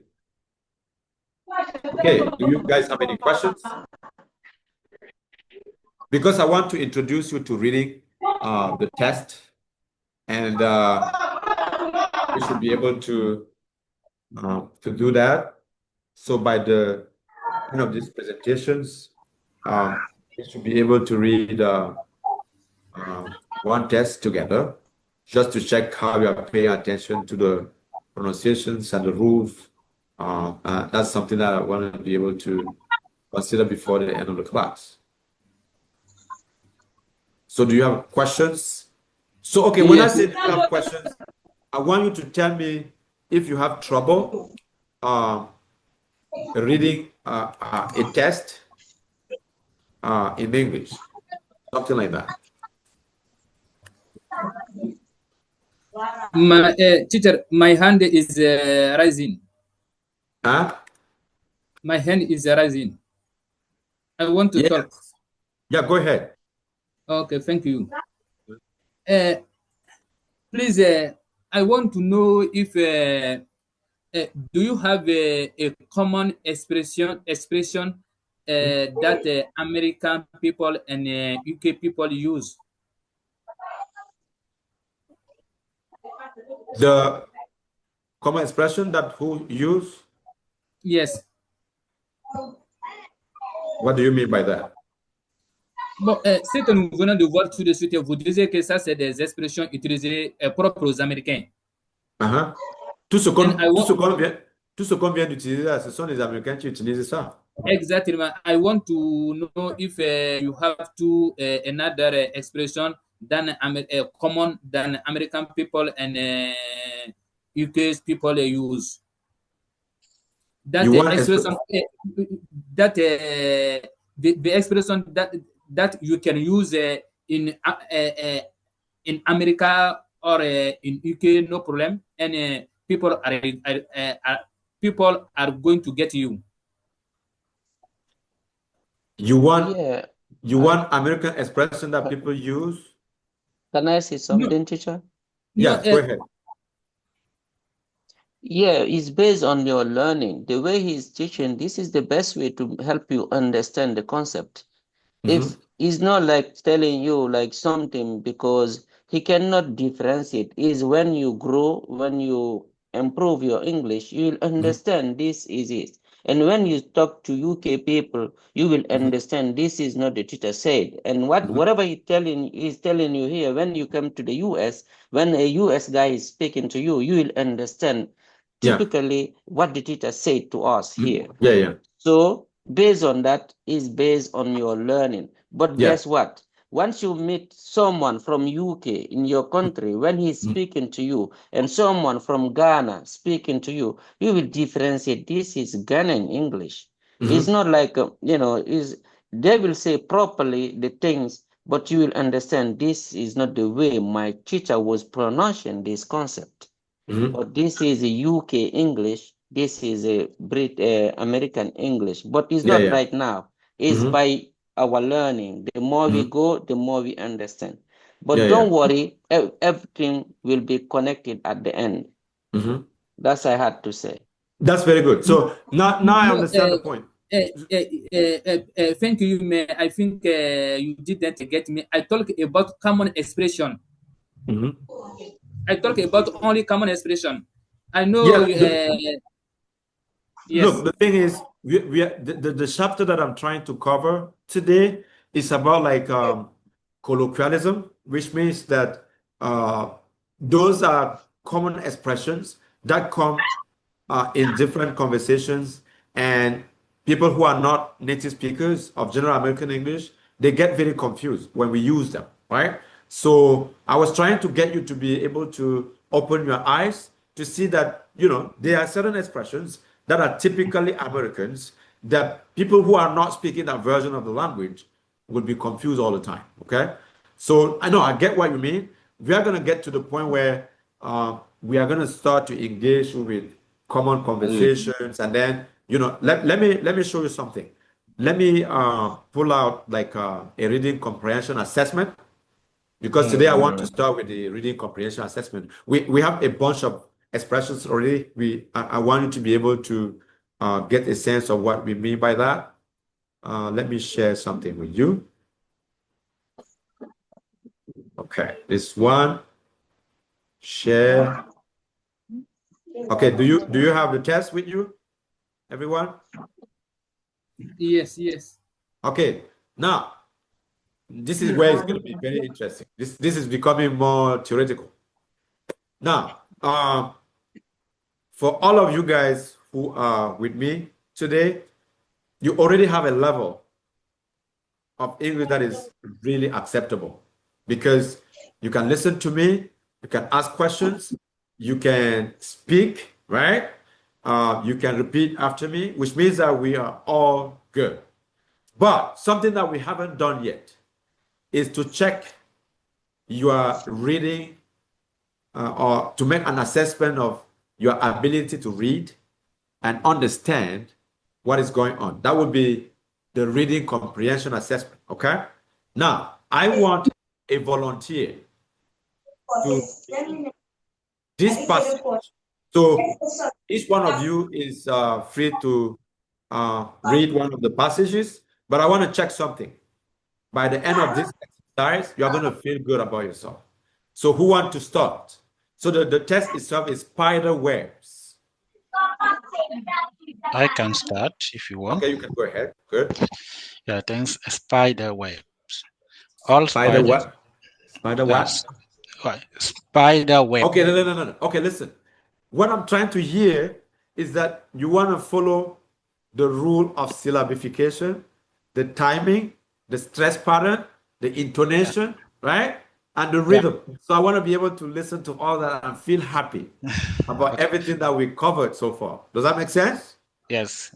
So pay attention to every single thing, because you are going to be surprised. I'm not doing something accidentally, okay? When I bring up something, I want to check something that we already learned, okay? Okay, go ahead. Okay, spider webs. Okay. All spider spin webs. That's because web helps spiders. Web helps spider do three things. Web helps spider all eggs. Web helps spider hide, and web helps spider catch food. Web helps spider all eggs. Many spiders like to lay their eggs in their webs. The webs help keep the eggs together. Webs help spider keep their eggs safe. Web helps spider hide. Most spiders are dark. They are brown, gray, or black, but spider webs are light. They are white and cloudy. When spiders hide in their webs, they are harder to see. Web helps spider catch food. Spider web are tricky. When a bug falls into the web, it gets stuck. It moves around. It tries to get out, but it can't. It can't. Its traps. Spider can tell that the bug is trapped.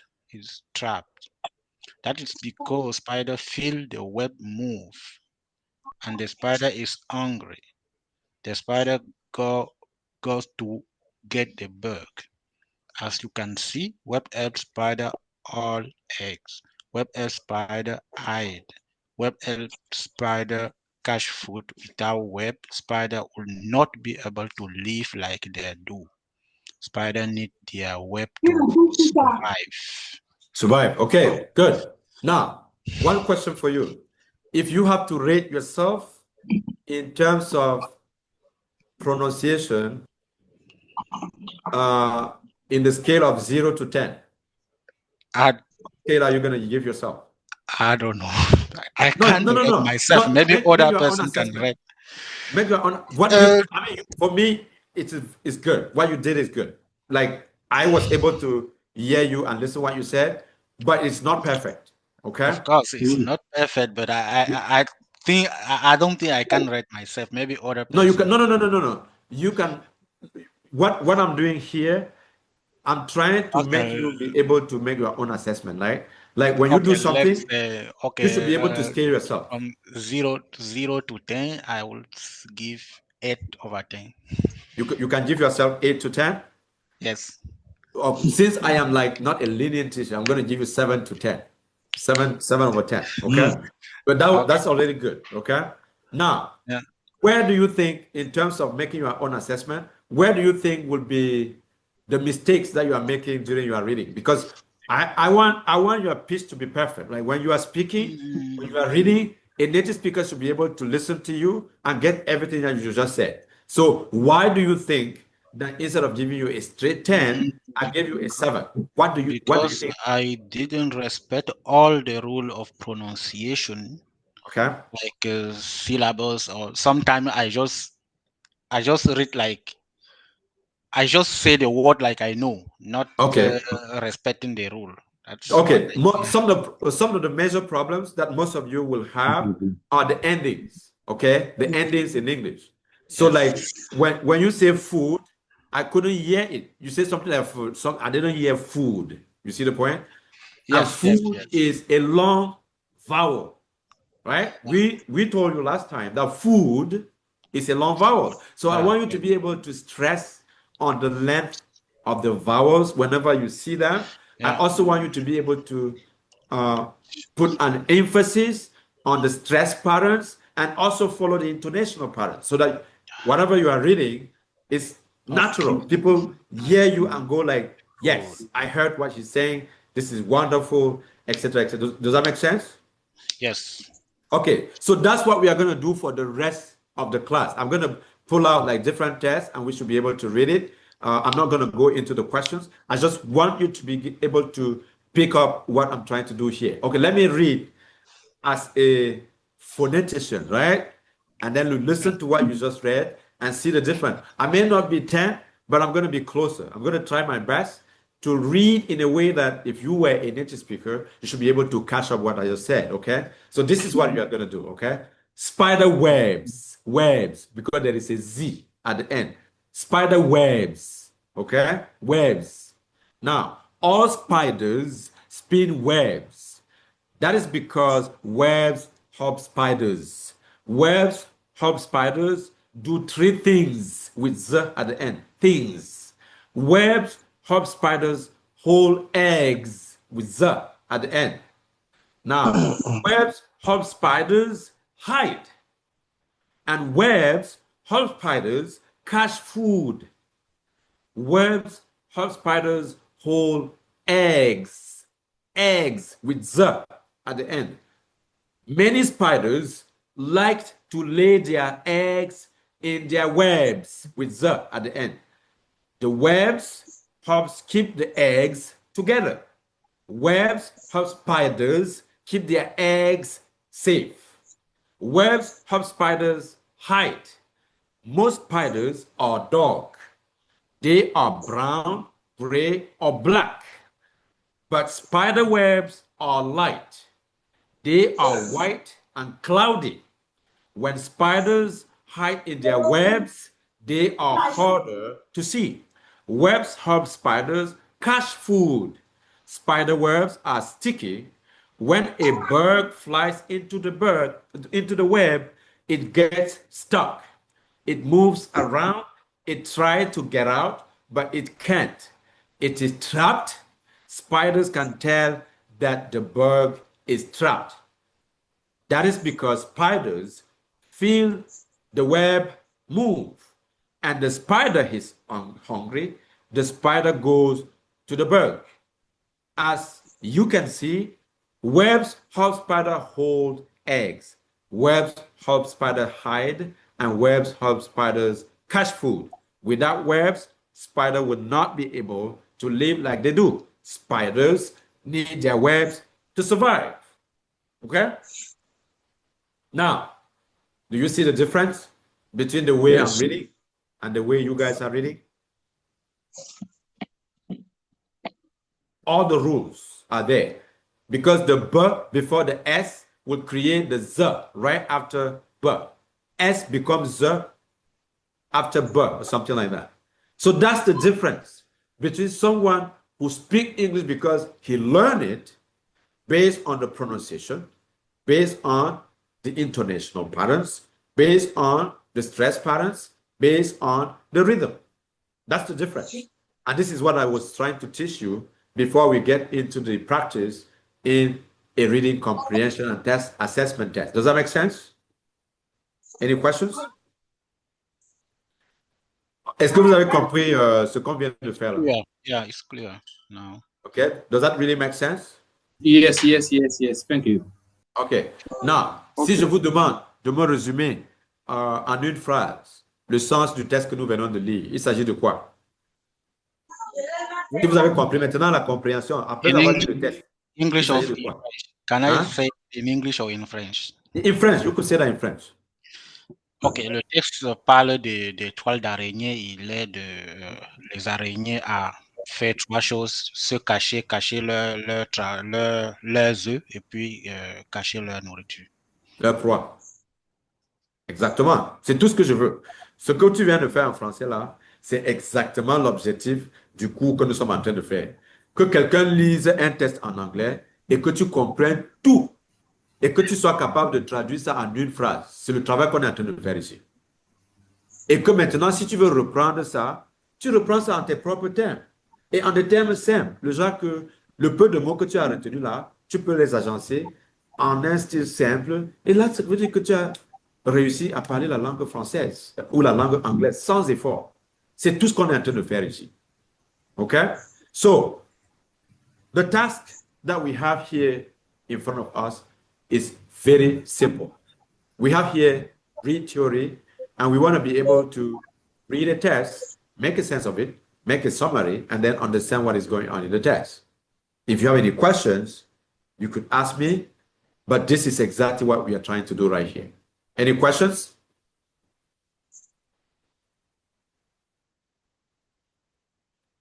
Do you have any questions? Not from my side.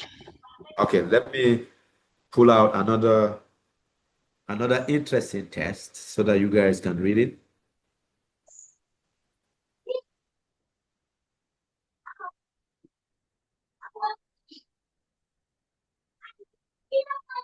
Okay, let me check this one.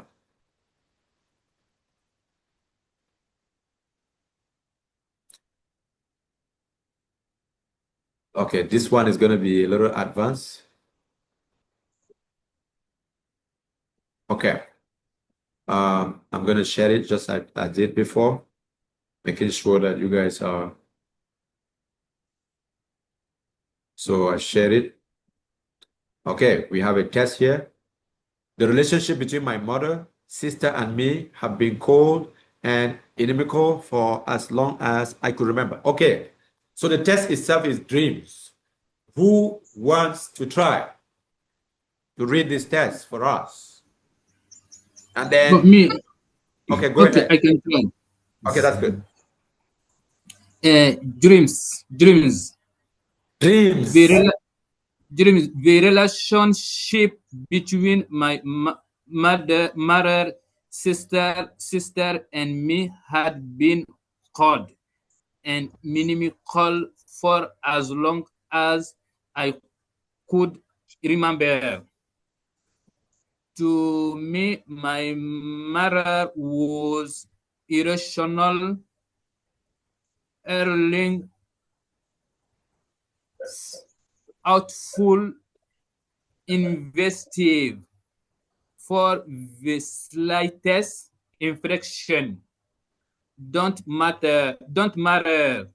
My mother grumbled when I asked where she moved my watercolor pens. It hints like you got talent. The time our mailbox get knocked off, she somehow got it in her head that I was the culprit. Never me every time. 5 years my senior.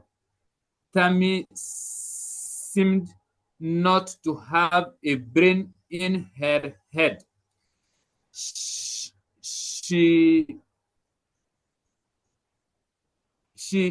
declared about everything, incapable of making anything decision. No matter how other my mother deprecated her, damp, ugly, fat. Tammy made full attempts to find her way back into mother's gut grace. Okay. Now that's good. I want a lady to read top. We are going to make the assessment of at least 2 people or 3 in this test because it's a longer test. So I want a lady to read the following paragraphs. I'm going to make all the assessments, so don't worry about it. So Can a I lady. read? Okay. Should I try? Yeah. Oh, go. You Yeah. can go. No, she can go. She can do it. Yeah, Anne can go ahead. And then Madame Doumbouya can be next.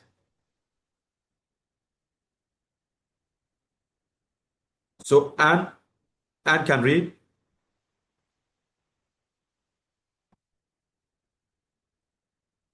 Is Anne there?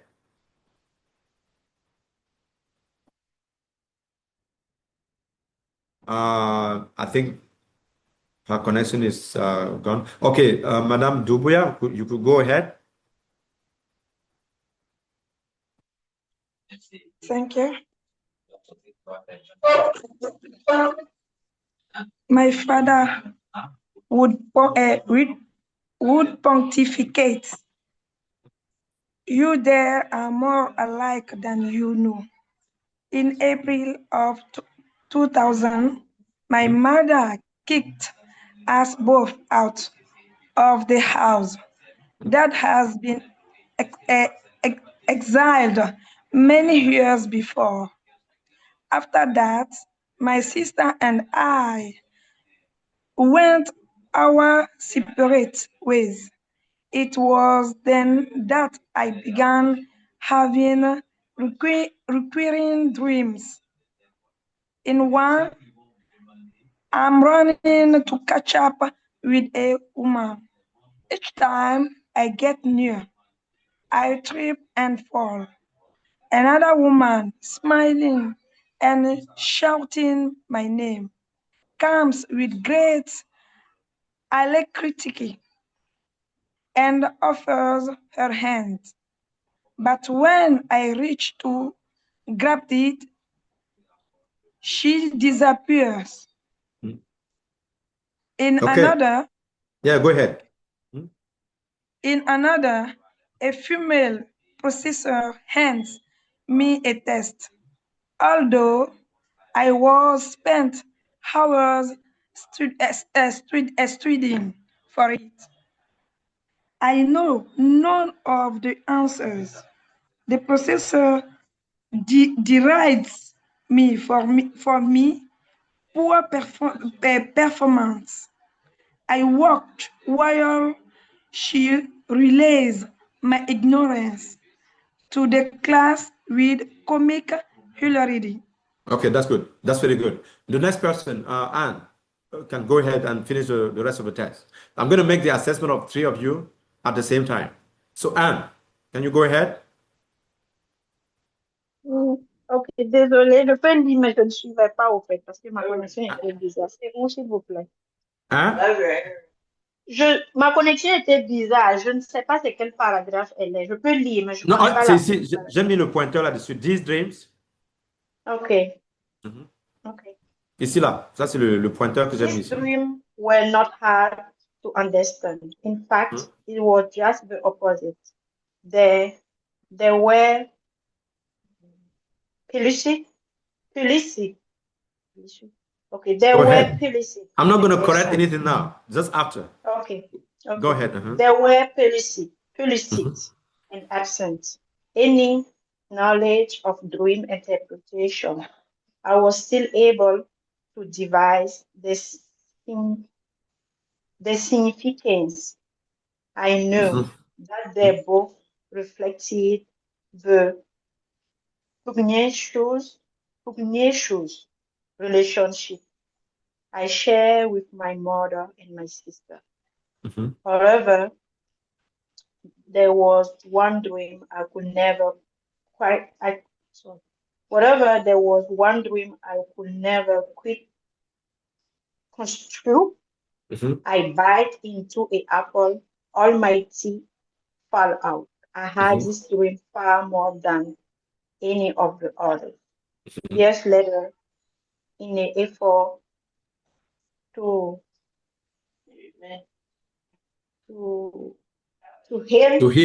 heal.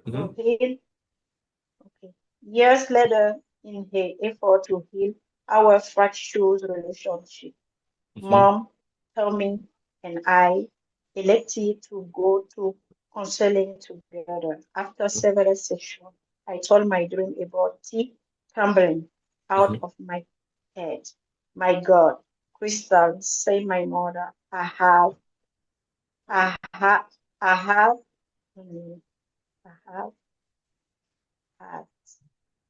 had. Okay, I have had the exact same dream many times. Me too, said Tommy. Said Tammy, solemnly. Good. Okay. Now, is it done? I think it's finished. Okay, the test. Oh, there is one final. Breakthrough, no idea, but I was reminded of the word of my own deaf father. Maybe the three of us are more alike than me. No. Sorry. Maybe the three of us are more alike than we know. Okay. Good. Again, we are going to do the same assessment, personal assessment first, and then you tell me. Let's start with Anne. How do you feel about your grade in terms of skill from 0 to 10? How much can you give yourself? Me, I can give 5 to 10. 5, 10? Yeah. No, I can give you 5.5. I mean, it's good. Like I can listen to you and understand everything you said.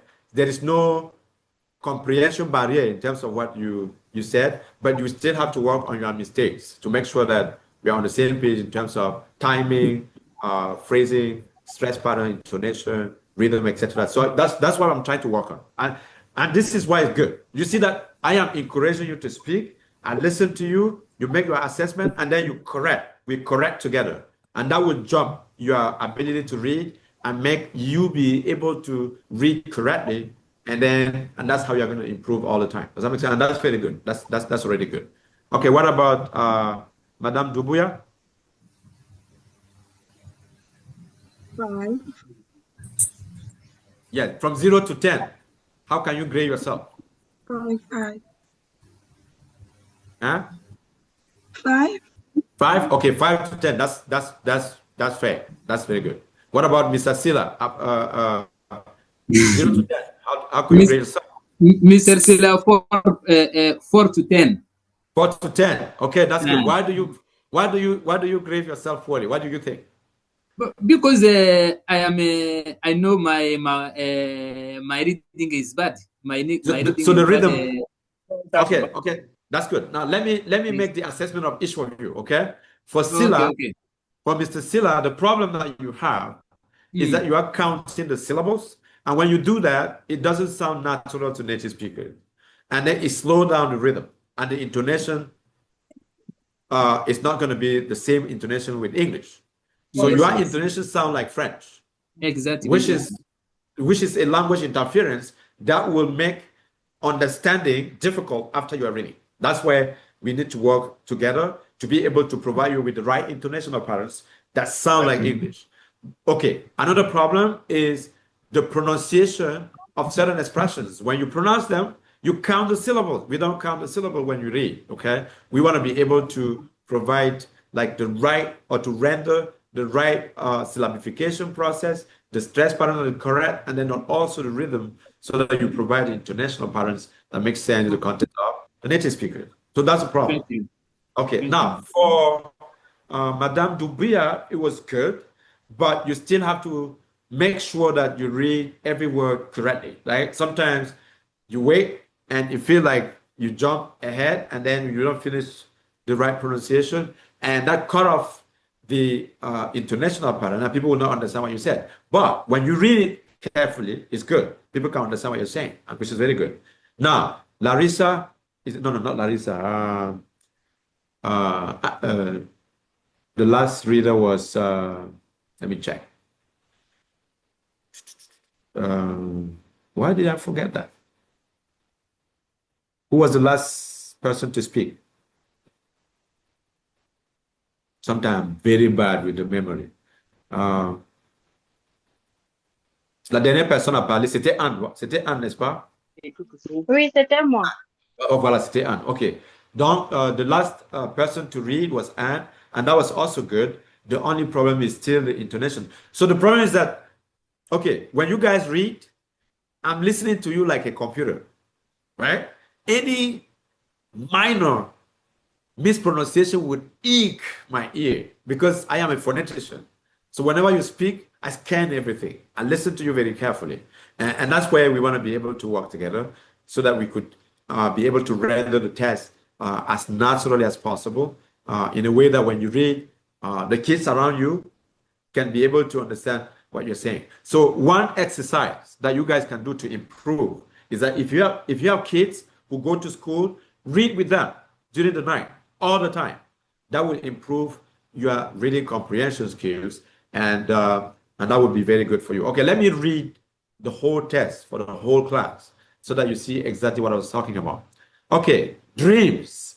We have a Z at the end, dreams. The relationship between my mother, sister, and me had been cold and inimical for as long as I could remember.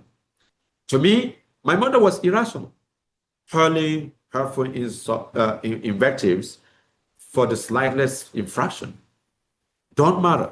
My mother grumbled when I asked her where she moved my watercolor paints. It ain't like you got talent. The time our mail boss got knocked off, she somehow got it in her head that I was the culprit. Never respected nothing. I heard her say, and my sister took my mother's side against me every time. 5 years my senior, Tammy, seemed not to have a brain in her head. She deterred about everything, incapable of making any firm decision.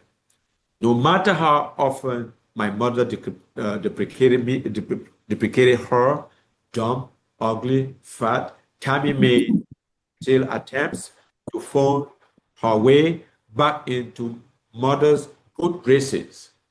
My father would pontificate, "You three are more alike than you know." In April of 2000, my mother kicked us both out of the house. Dad had been exiled many years before. After that, my sister and I went our separate ways. It was then that I began having recurring dreams. In one, I am running to catch up with a woman.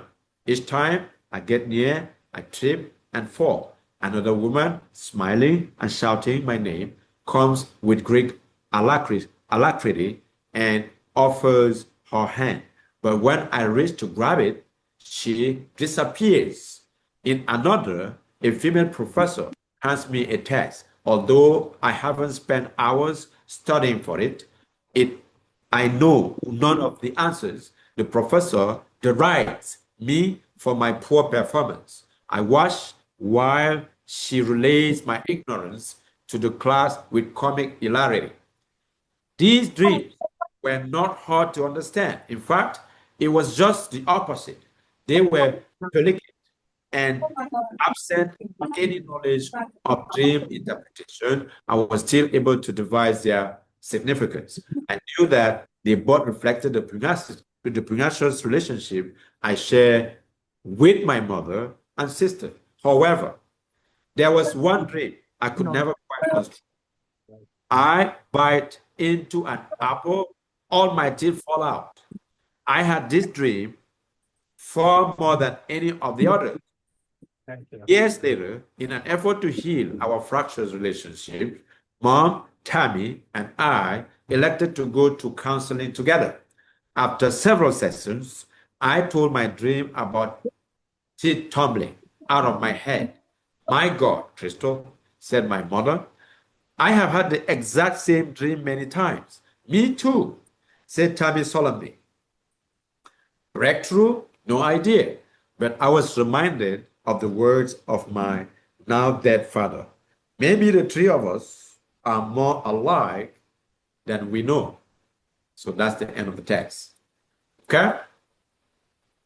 So, how do you feel based on what we have done so far? Qu'est-ce que vous avez ressenti après avoir lu ces tests et quelles sont les remarques que vous pouvez faire par rapport à la compréhension de tests en anglais? C'est-à-dire que lorsque vous essayez d'approcher la lecture en termes de difficulté, pour vous, quel est le plus dur en anglais? Parce que je veux maintenant faire une espèce d'évaluation pour comprendre les éléments que je dois mettre ensemble pour faciliter pour vous la lecture en sorte que vous soyez capable, n'est-ce pas, de reproduire des prononciations naturelles en accord avec l'orthographe. Quelles sont les difficultés pour l'instant que vous éprouvez par rapport à la lecture? So what are the troubles that you have in terms of reading comprehension?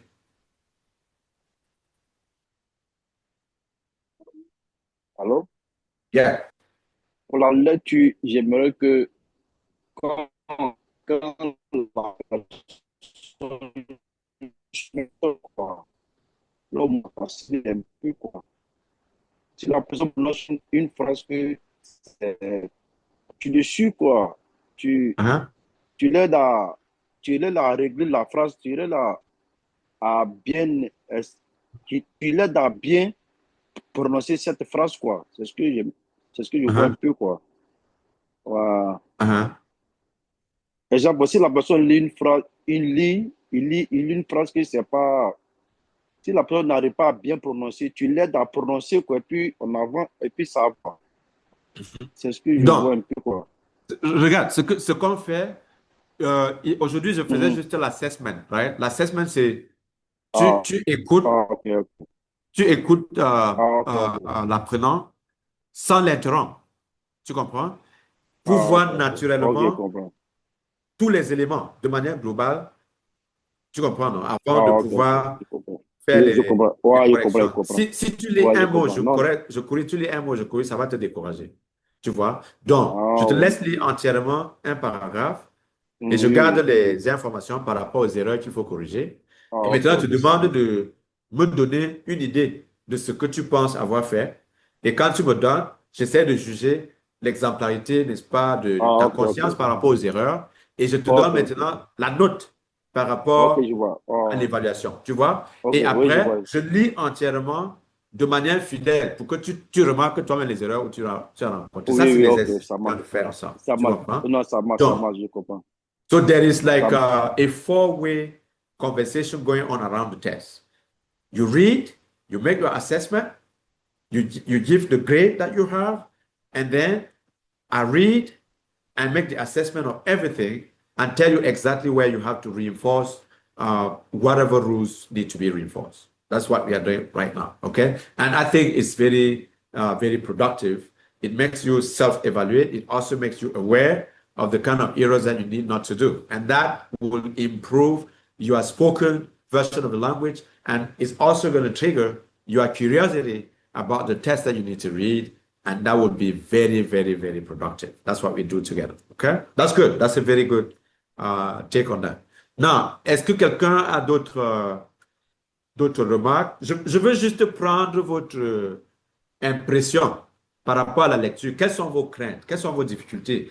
Comment est-ce que vous appréciez le test en anglais et quelle est votre anxiété? Comme ça, je vais me préparer pour pouvoir vous assister, pour pouvoir vous donner des éléments qui vous aident, n'est-ce pas, à corriger tous ces problèmes. Alors, il y a quelqu'un qui veut dire quelque chose? Moi, je voulais dire quelque chose. Uh-huh. Comme vous le savez, nous sommes des francophones. Il y a de très longtemps que nous parlons le français.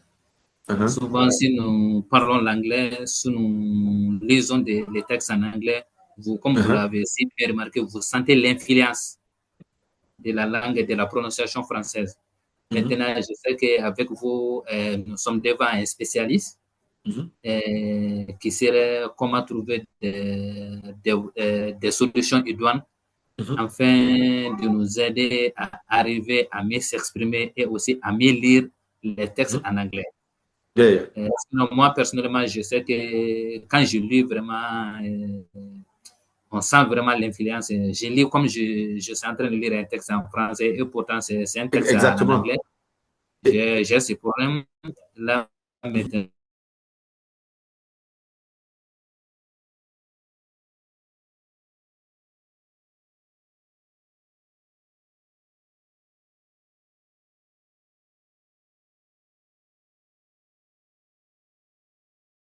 Nous agissons et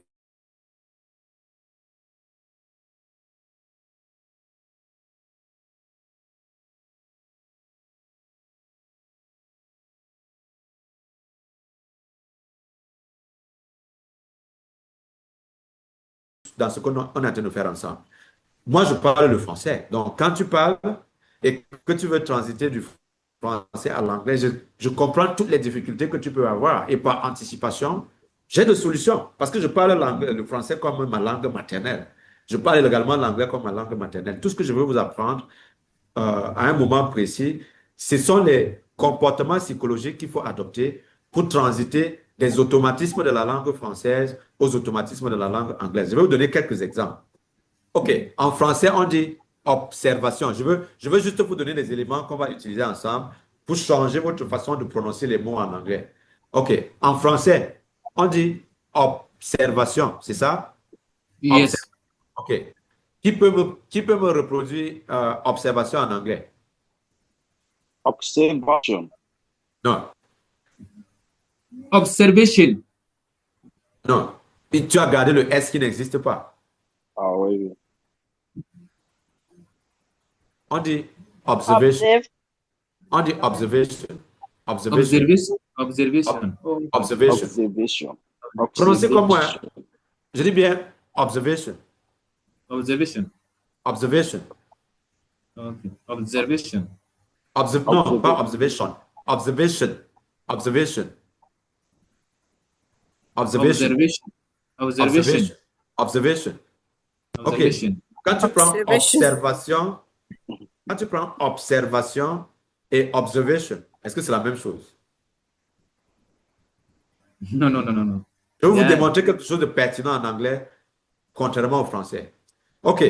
En français, on a ce qu'on appelle l'assimilation progressive. OK? Ça veut dire que le P qui est muet rend S muet. C'est pour ça que tu dis observation. Observation. Vous comprenez? Donc le S là enlève la sonorisation du B et ça devient P. C'est pour ça que tu dis plutôt observation. Observation. Mais en anglais, l'assimilation est plutôt progressive. Le B là, qui est sonore, donne sa sonorité au S et ça devient Z. C'est pour ça que tu dis observation. Observation. Observation, right? So observation, observation, observation, observation. OK? Observation. Donc, j'ai exploité la technique de l'analyse contrastive entre le français et l'anglais. Et maintenant, demain, si tu fais encore l'erreur en anglais, quand tu dis observation, je vais dire que qu'est-ce que tu es en train de faire là? N'est-ce pas? Tu avais dit qu'on ne dit pas observation, on dit plutôt observation, observation, because so the assimilation process into the English language is progressive, whereas the assimilation process in French is regressive. So that's the only difference between the two languages. So does that make sense? Bon, vous avez compris? Yes. Voilà. Yes, yes. Donc, moi, je n'enseigne pas au hasard. Quand je veux vous démontrer quelque chose, j'ai les techniques pour vous faciliter de manière visuelle la compréhension entre les deux différences. Contrairement au professeur d'anglais qui ne connaît pas la langue française, il ne va pas corriger ces erreurs que je viens de te démontrer. Puis je suis parti du français où tu as les automatismes et j'ai changé ça dans la langue cible qui est l'anglais et tu pars maintenant de observation à observation. Right? Observation. Okay? Voilà. Est-ce que ça se comprend pour tout le monde? Yes. All right. OK. D'autres questions? Ça, nous sommes dans la série des questions. C'est-à-dire que je veux que chacun de vous ou chacune de vous exprime ses inquiétudes par rapport à la prononciation. Et je vais vous donner des éléments de réponse qui vous facilitent, n'est-ce pas, la transition entre les deux langues.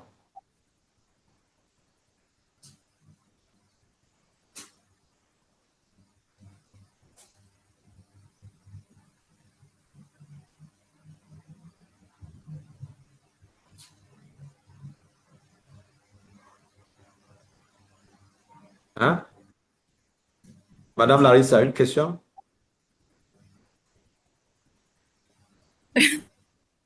Non, je n'ai pas de questions. OK. Si tu n'as pas de question, ça veut dire que toi, tu as tout compris ou bien tu n'as rien compris Non, de je tout. n'ai pas tout compris. C'est Ou que, bien tu en ne fait, veux rien comprendre. je n'ai pas tout compris. Voilà, si tu n'as pas tout C'est pas compris, ça. tu n'as pas compris quoi alors? C'est ça la question. C'est ce que je commençais avec les questions. Là, je n'ai pas suivi aucun entièrement, comme j'étais un peu en retard. C'est ça que je me Uh-huh. posais ça, les questions. Ouais. Ah, OK, on était en train de lire et j'essaye un peu d'écouter la diction pour voir là où il y a des problèmes de prononciation. Et à partir de ces éléments-là, je vais préparer des, des séquences pour la prononciation pour faciliter, n'est-ce pas, la prononciation, quoi. C'est-à-dire, pour vous donner l'aisance, n'est-ce pas, dans la lecture, vous prenez un test de manière spontanée, vous lisez et vous êtes content avec vous-même parce que lorsque vous lisez, les gens peuvent vous comprendre et vous comprenez de quoi vous parlez. Donc, c'était le but, n'est-ce pas, de cette séquence qu'on est en train de faire. Et ce que je fais, je prends un test et je vous donne une idée de ce que le test représente. Voilà, par exemple, une liste. Pardon? Vous avez ici la liste des tests là que j'ai ici. Let's see.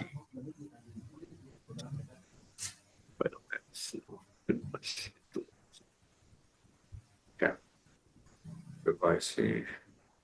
Tool of persuasion. Il y a même des tests de philosophie.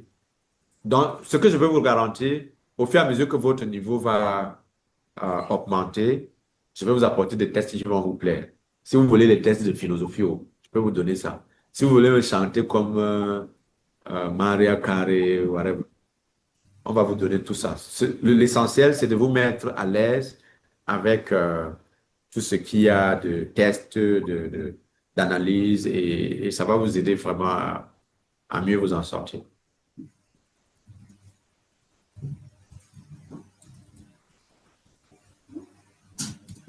Par exemple, si vous êtes dans la robotique, des trucs comme ça, là, ça vous permet de comprendre certains tests en fonction des domaines. Comme je vous disais la dernière fois, que lorsqu'on va avancer à un autre niveau, comme le sollicitait Karim, on va compartimenter les groupes en fonction de vos intérêts et on va beaucoup travailler à consolider votre jargon dans chaque discipline.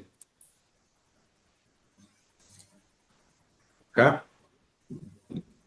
Monsieur Bertrand, est-ce que vous avez des... Monsieur, j'ai une question avant qu'on ne finisse. Quand j'étais en train de dire, vous avez dit quelque chose que je voudrais vraiment que vous développiez. Vous avez dit que c'est l'intonation. Moi, mon problème, c'est l'intonation. Quand vous dites l'intonation, c'est lire les phrases ou bien c'est l'épellation des phrases? Quand on parle de l'intonation en anglais, l'intonation a son rythme qui n'est pas la même chose avec le français. Donc, et lorsqu'on a l'influence, c'est-à-dire l'interférence de l'intonation française sur l'intonation anglaise, ça crée un truc entre les deux. Tu comprends? C'est-à-dire, à un moment donné, je vais vous montrer sur le Power Grid. Quand quelqu'un parle en français, vous allez voir. OK, je peux vous donner un exemple. Si je dis par exemple, du moins, je vais vous lire une phrase en français et une phrase en anglais et vous me dites quelle est la différence entre les deux intonations. En français, hein, disons, si vous voulez dire, si vous parlez OK, quelque chose comme, euh, OK, je m'apprête à aller à l'école. Je m'apprête à aller à l'école. OK, quand vous avez suivi l'intonation, elle est montante ou descendante? Elle est montante. Elle n'est pas montante. Elle n'est pas montante, elle est descendante. Descendante, toujours. Elle descend. Je m'apprête à aller à l'école. Je m'apprête à aller à l'école. C'est un peu comme l'autre qui se verse. Donc, elle est descendante. OK. Maintenant, je vais faire la même chose en anglais. OK. I am getting ready to go to school. Est-ce que c'est la même intonation? Non, celle-là est montante. Exactement. Quand vous avez compris que le français parle avec une courbe descendante, c'est ça l'intonation. L'intonation, c'est l'enchaînement de syllabes qui finissent quelque part. Et en français, ça tombe. Et en anglais, ça monte.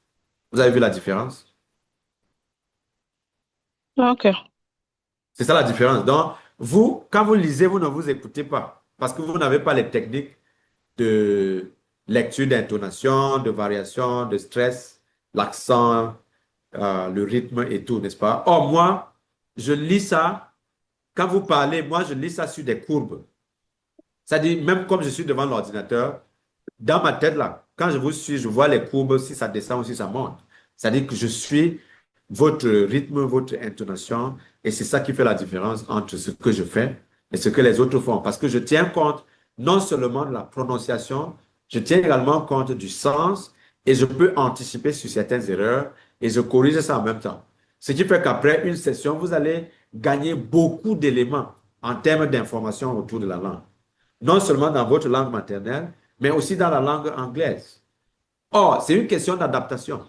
J'essaie un peu de prendre votre main d'une langue à l'autre et je vous conduis de part et d'autre et ça permet d'appréhender un certain nombre de questions et c'est bénéfique pour l'apprentissage. Donc, c'est un peu ce qu'on est en train de faire ici. OK, autre chose?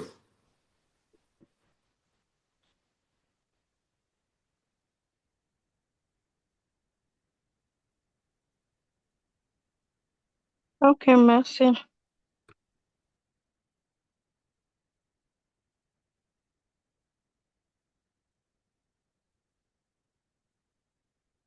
Ok.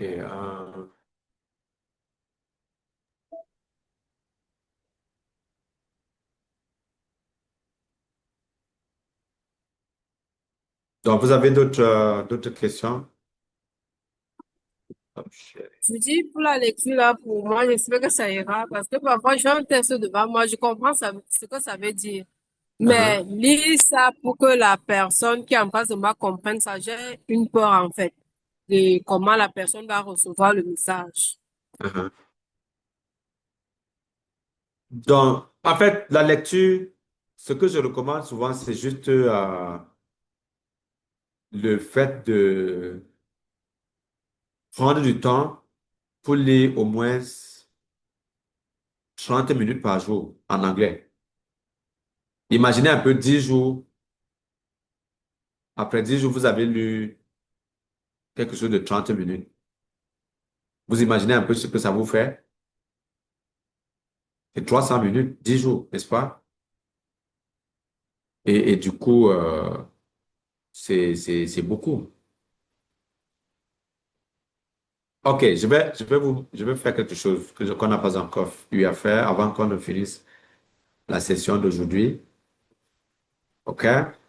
Euh, je veux partager ça. J'espère que si je partage ça, attends. Euh, OK. Let me. Oui, oui, oui, oui. Oui.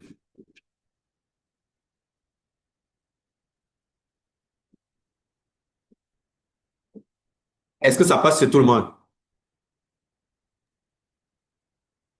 Hein? Non, c'est ok en tout cas. Ça passe? Ça passe, mais je n'entends rien. Ça passe, non? Pas de volume. On voit quelque chose que vous avez mis sur l'écran, mais non, ça vient pas. Musique, ça vient pas. La musique ne sonne. Je ne sais pas. Bertrand, je ne sais pas.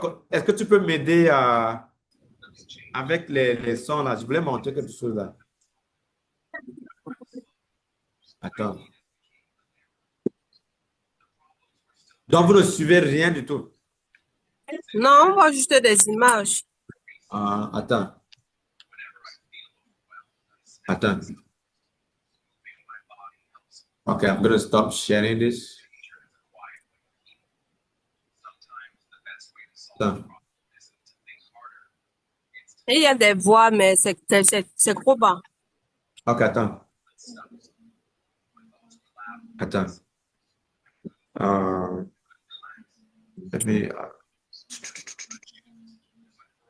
je sais pas comment on fait pour partager sur Zoom un son que tout le monde peut suivre en même temps. Jusqu'ici, j'ai des problèmes à faire ça. Je voulais vous montrer un truc. En fait, même si je ne montre pas, ce que je voulais vous faire comprendre, euh, c'est que, voilà, si vous avez,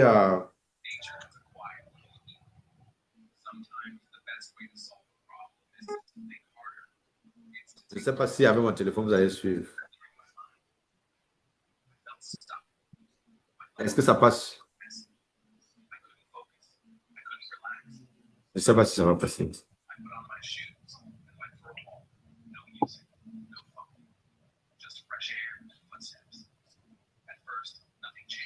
No, not hearing anything. Okay. Je ne pense pas que ça va. Ouais, prof, Hein? le son est bas. You have Oui. to maybe push it up. Le son Bas à est- partir de mon ordinateur. Yes. À partir de ton ordinateur. Ouais. Attends.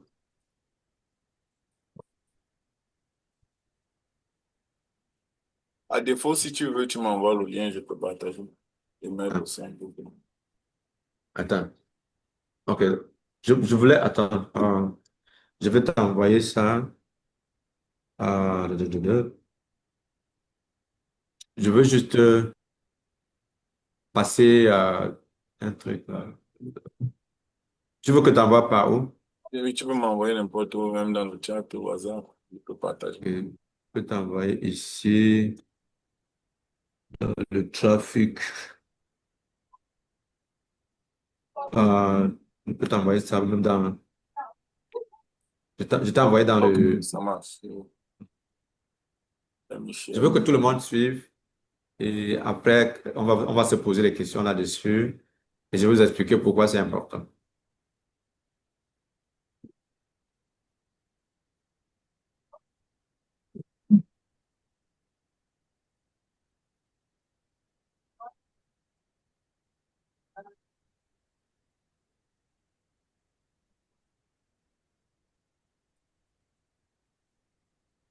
Le son passe, non? Non, ce n'est que toi que moi je suis. Le son passe? Non.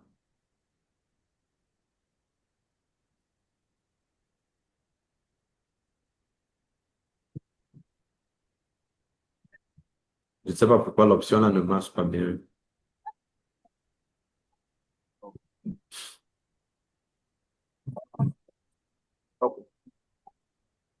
Ça. Pourquoi tu me guettes ça? Tu peux mettre à réchauffer.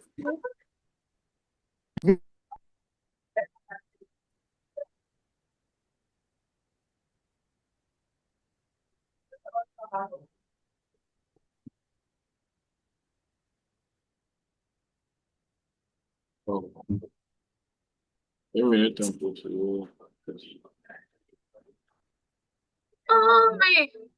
Voilà. That's good.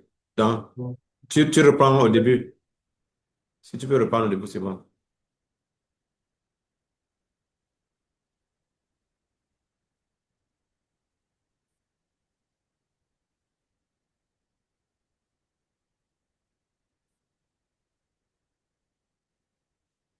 Mais maintenant, c'est encore parti, le son est encore parti.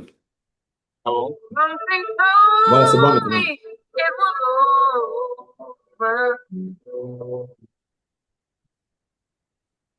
When I saw you and her talking,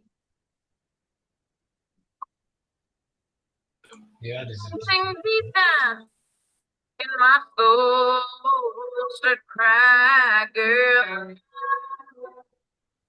When I saw you and that girl walking down, ooh, I would rather go blind, boy, than to see you walk away from me, child. So you see, I love you so much that I don't want you to leave, baby. Most of all, I just don't want to be free, no. Ooh. I was young, I was young, sit still thinking of your kiss and your warm embrace, yeah. When the reflection in the glass that I held to my lips, babe, feel the fear that was on my face, yeah. Ooh.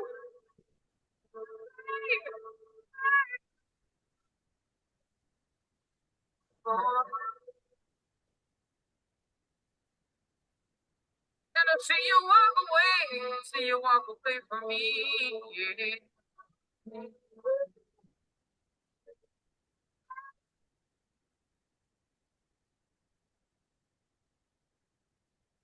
OK? Bon, je pense que tout le monde a suivi. On peut, on peut, peut arrêter là. Bon, je vais vous expliquer un truc par rapport à ça. La première question, lorsque vous suivez une musique en anglais, est-ce que vous êtes capable de retenir les lyriques, les mots qui sont, je veux dire, comprendre le sens des mots dans le texte chanté. Je vous ai donné un sample, c'est-à-dire,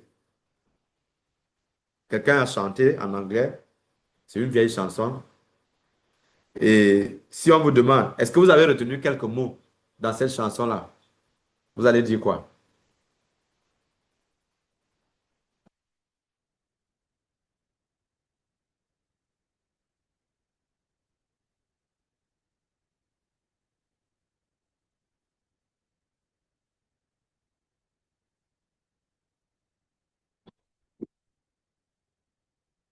À l'époque, quand nous on faisait l'anglais, les gens disaient que c'est Dieu qui donne l'anglais. Et En ils fait, se mettaient. le son là, j'ai compris le début, mais Hein?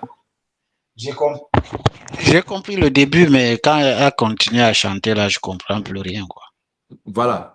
Bon, pourquoi? La question que je vous pose, elle est importante. Quand vous apprenez n'importe quelle langue, c'est plus facile de chanter dans cette langue que de parler cette langue. Qui peut m'expliquer ce paradoxe? Qu'il soit facile de chanter dans une langue qu'on ne parle pas. Tu peux m'expliquer ça?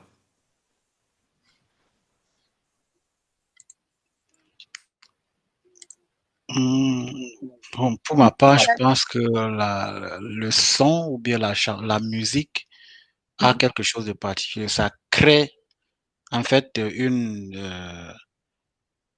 ça facilite quelque chose qui te permet de dire, donc la musique te permet comment je vais expliquer ça?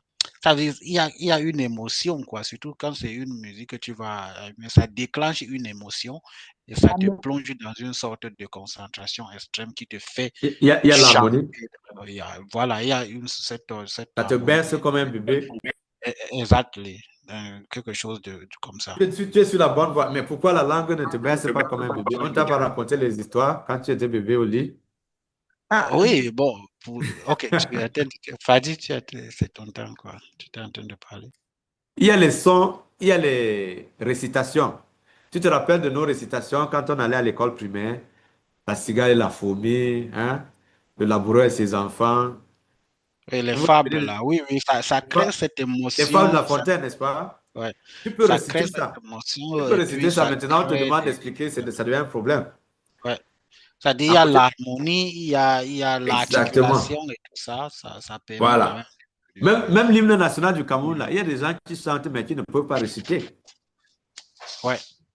C'est-à-dire, tu te lèves là au Cameroun, mais après qu'on te demande, est-ce que tu peux réciter ce que tu viens de chanter là? Tu dis, parce que tu ne peux pas. OK? Pourtant, c'est en français. OK. Ce que je veux vous montrer là, c'est que dans le cerveau, il y a une place dans le cerveau qui emmagasine des trucs qui touchent à l'émotion et qui restent avec nous toute la vie. Même si vous piquez l'Alzheimer là, vous oubliez tout. Si on met la chanson de votre enfance là, vous allez vous lever pour commencer à danser parce que ça va réveiller en vous un passé mémorique qui se réveille en vous, quoi. Donc, les patients d'Alzheimer là, dans les maisons de retraite là, parfois on met une chanson là, tout le monde se met à danser parce que ça leur reflète leur époque. Et les médecins savent.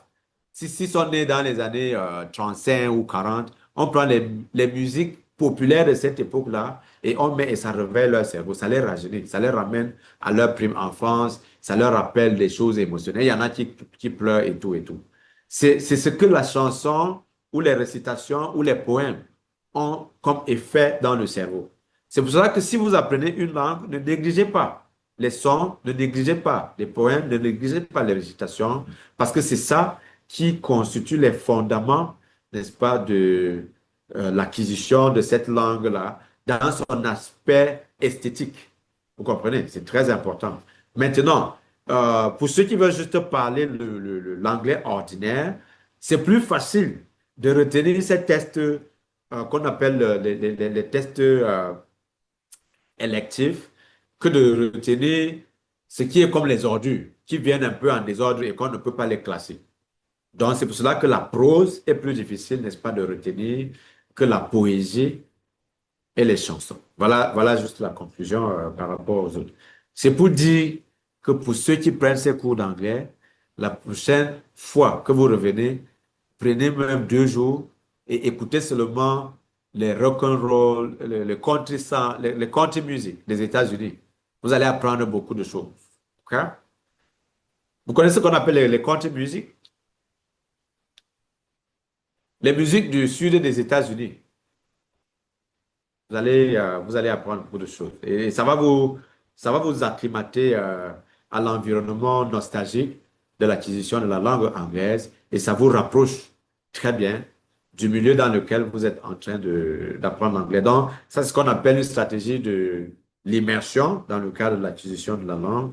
Et c'est beaucoup plus bénéfique pour le cerveau parce que vous retenez facilement cela et ça améliore nettement votre expression dans la langue anglaise. Voilà, nous sommes portés à la fin de cette rencontre aujourd'hui et j'estime que vous avez retenu quelque chose et c'était un plaisir, une fois de plus, de vous avoir.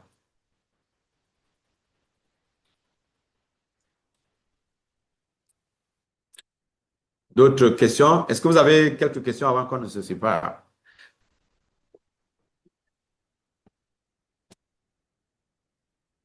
Ok, avant que l'on ne se sépare, je voudrais rappeler que le programme continue jusqu'au 6 septembre. Nous continuons de remercier le professeur pour tout cet engouement et énergie dans le cadre de cette campagne d'apprentissage de la langue anglaise.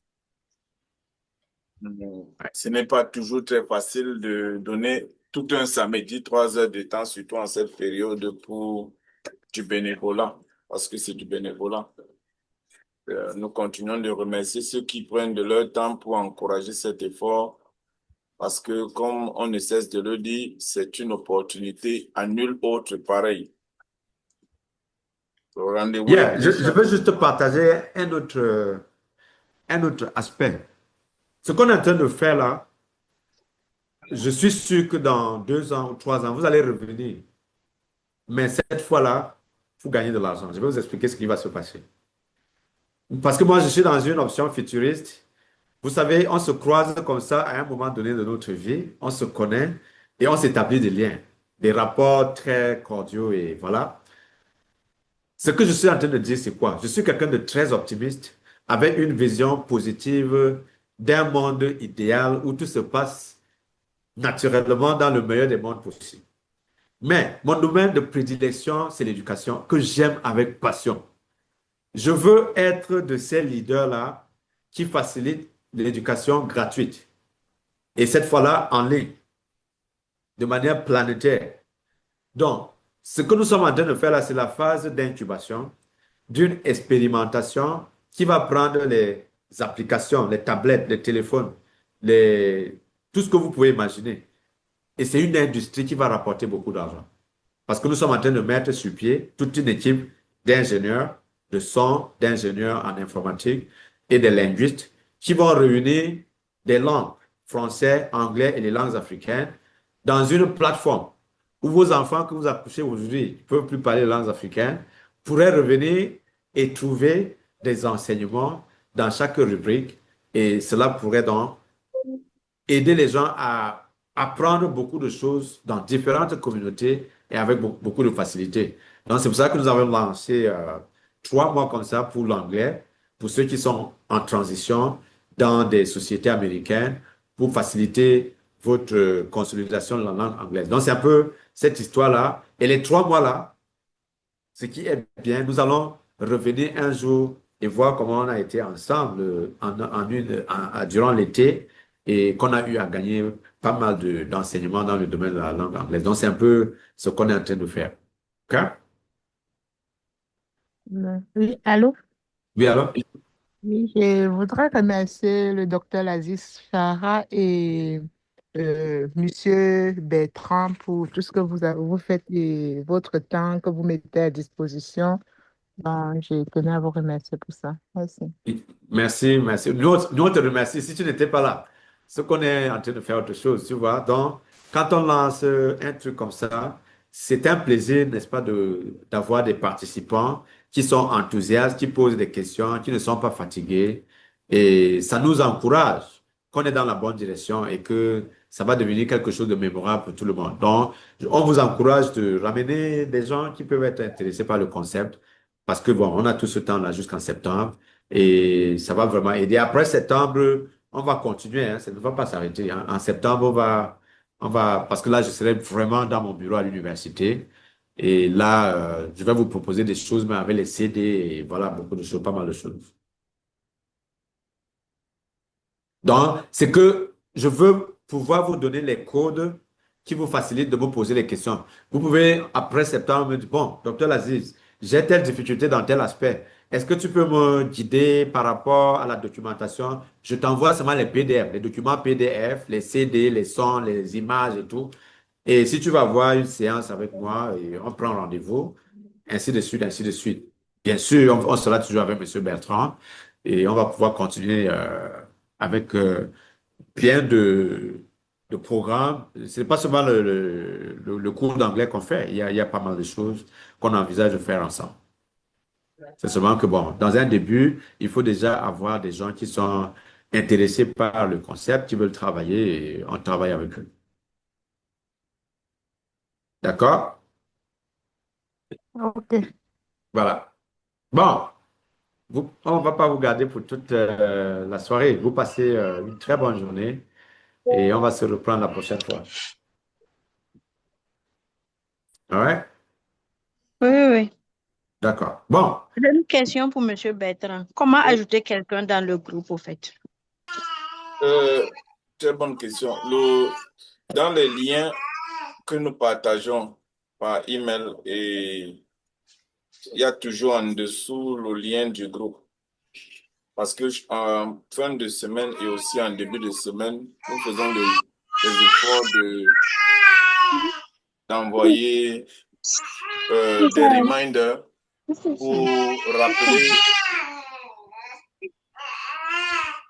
rappeler les cours. Donc, effectivement, le lien du groupe est disponible dans le lien du groupe ou bien dans le chat du groupe. Donc, si vous allez en dessous dans le contenu de nos emails et nos communications en général, nous avons le rappel de la période des cours. Nous avons les liens des cours précédents parce qu'après ce cours, nous publions toujours le résumé de ce cours en ligne pour ceux qui n'ont pas eu la chance de se libérer.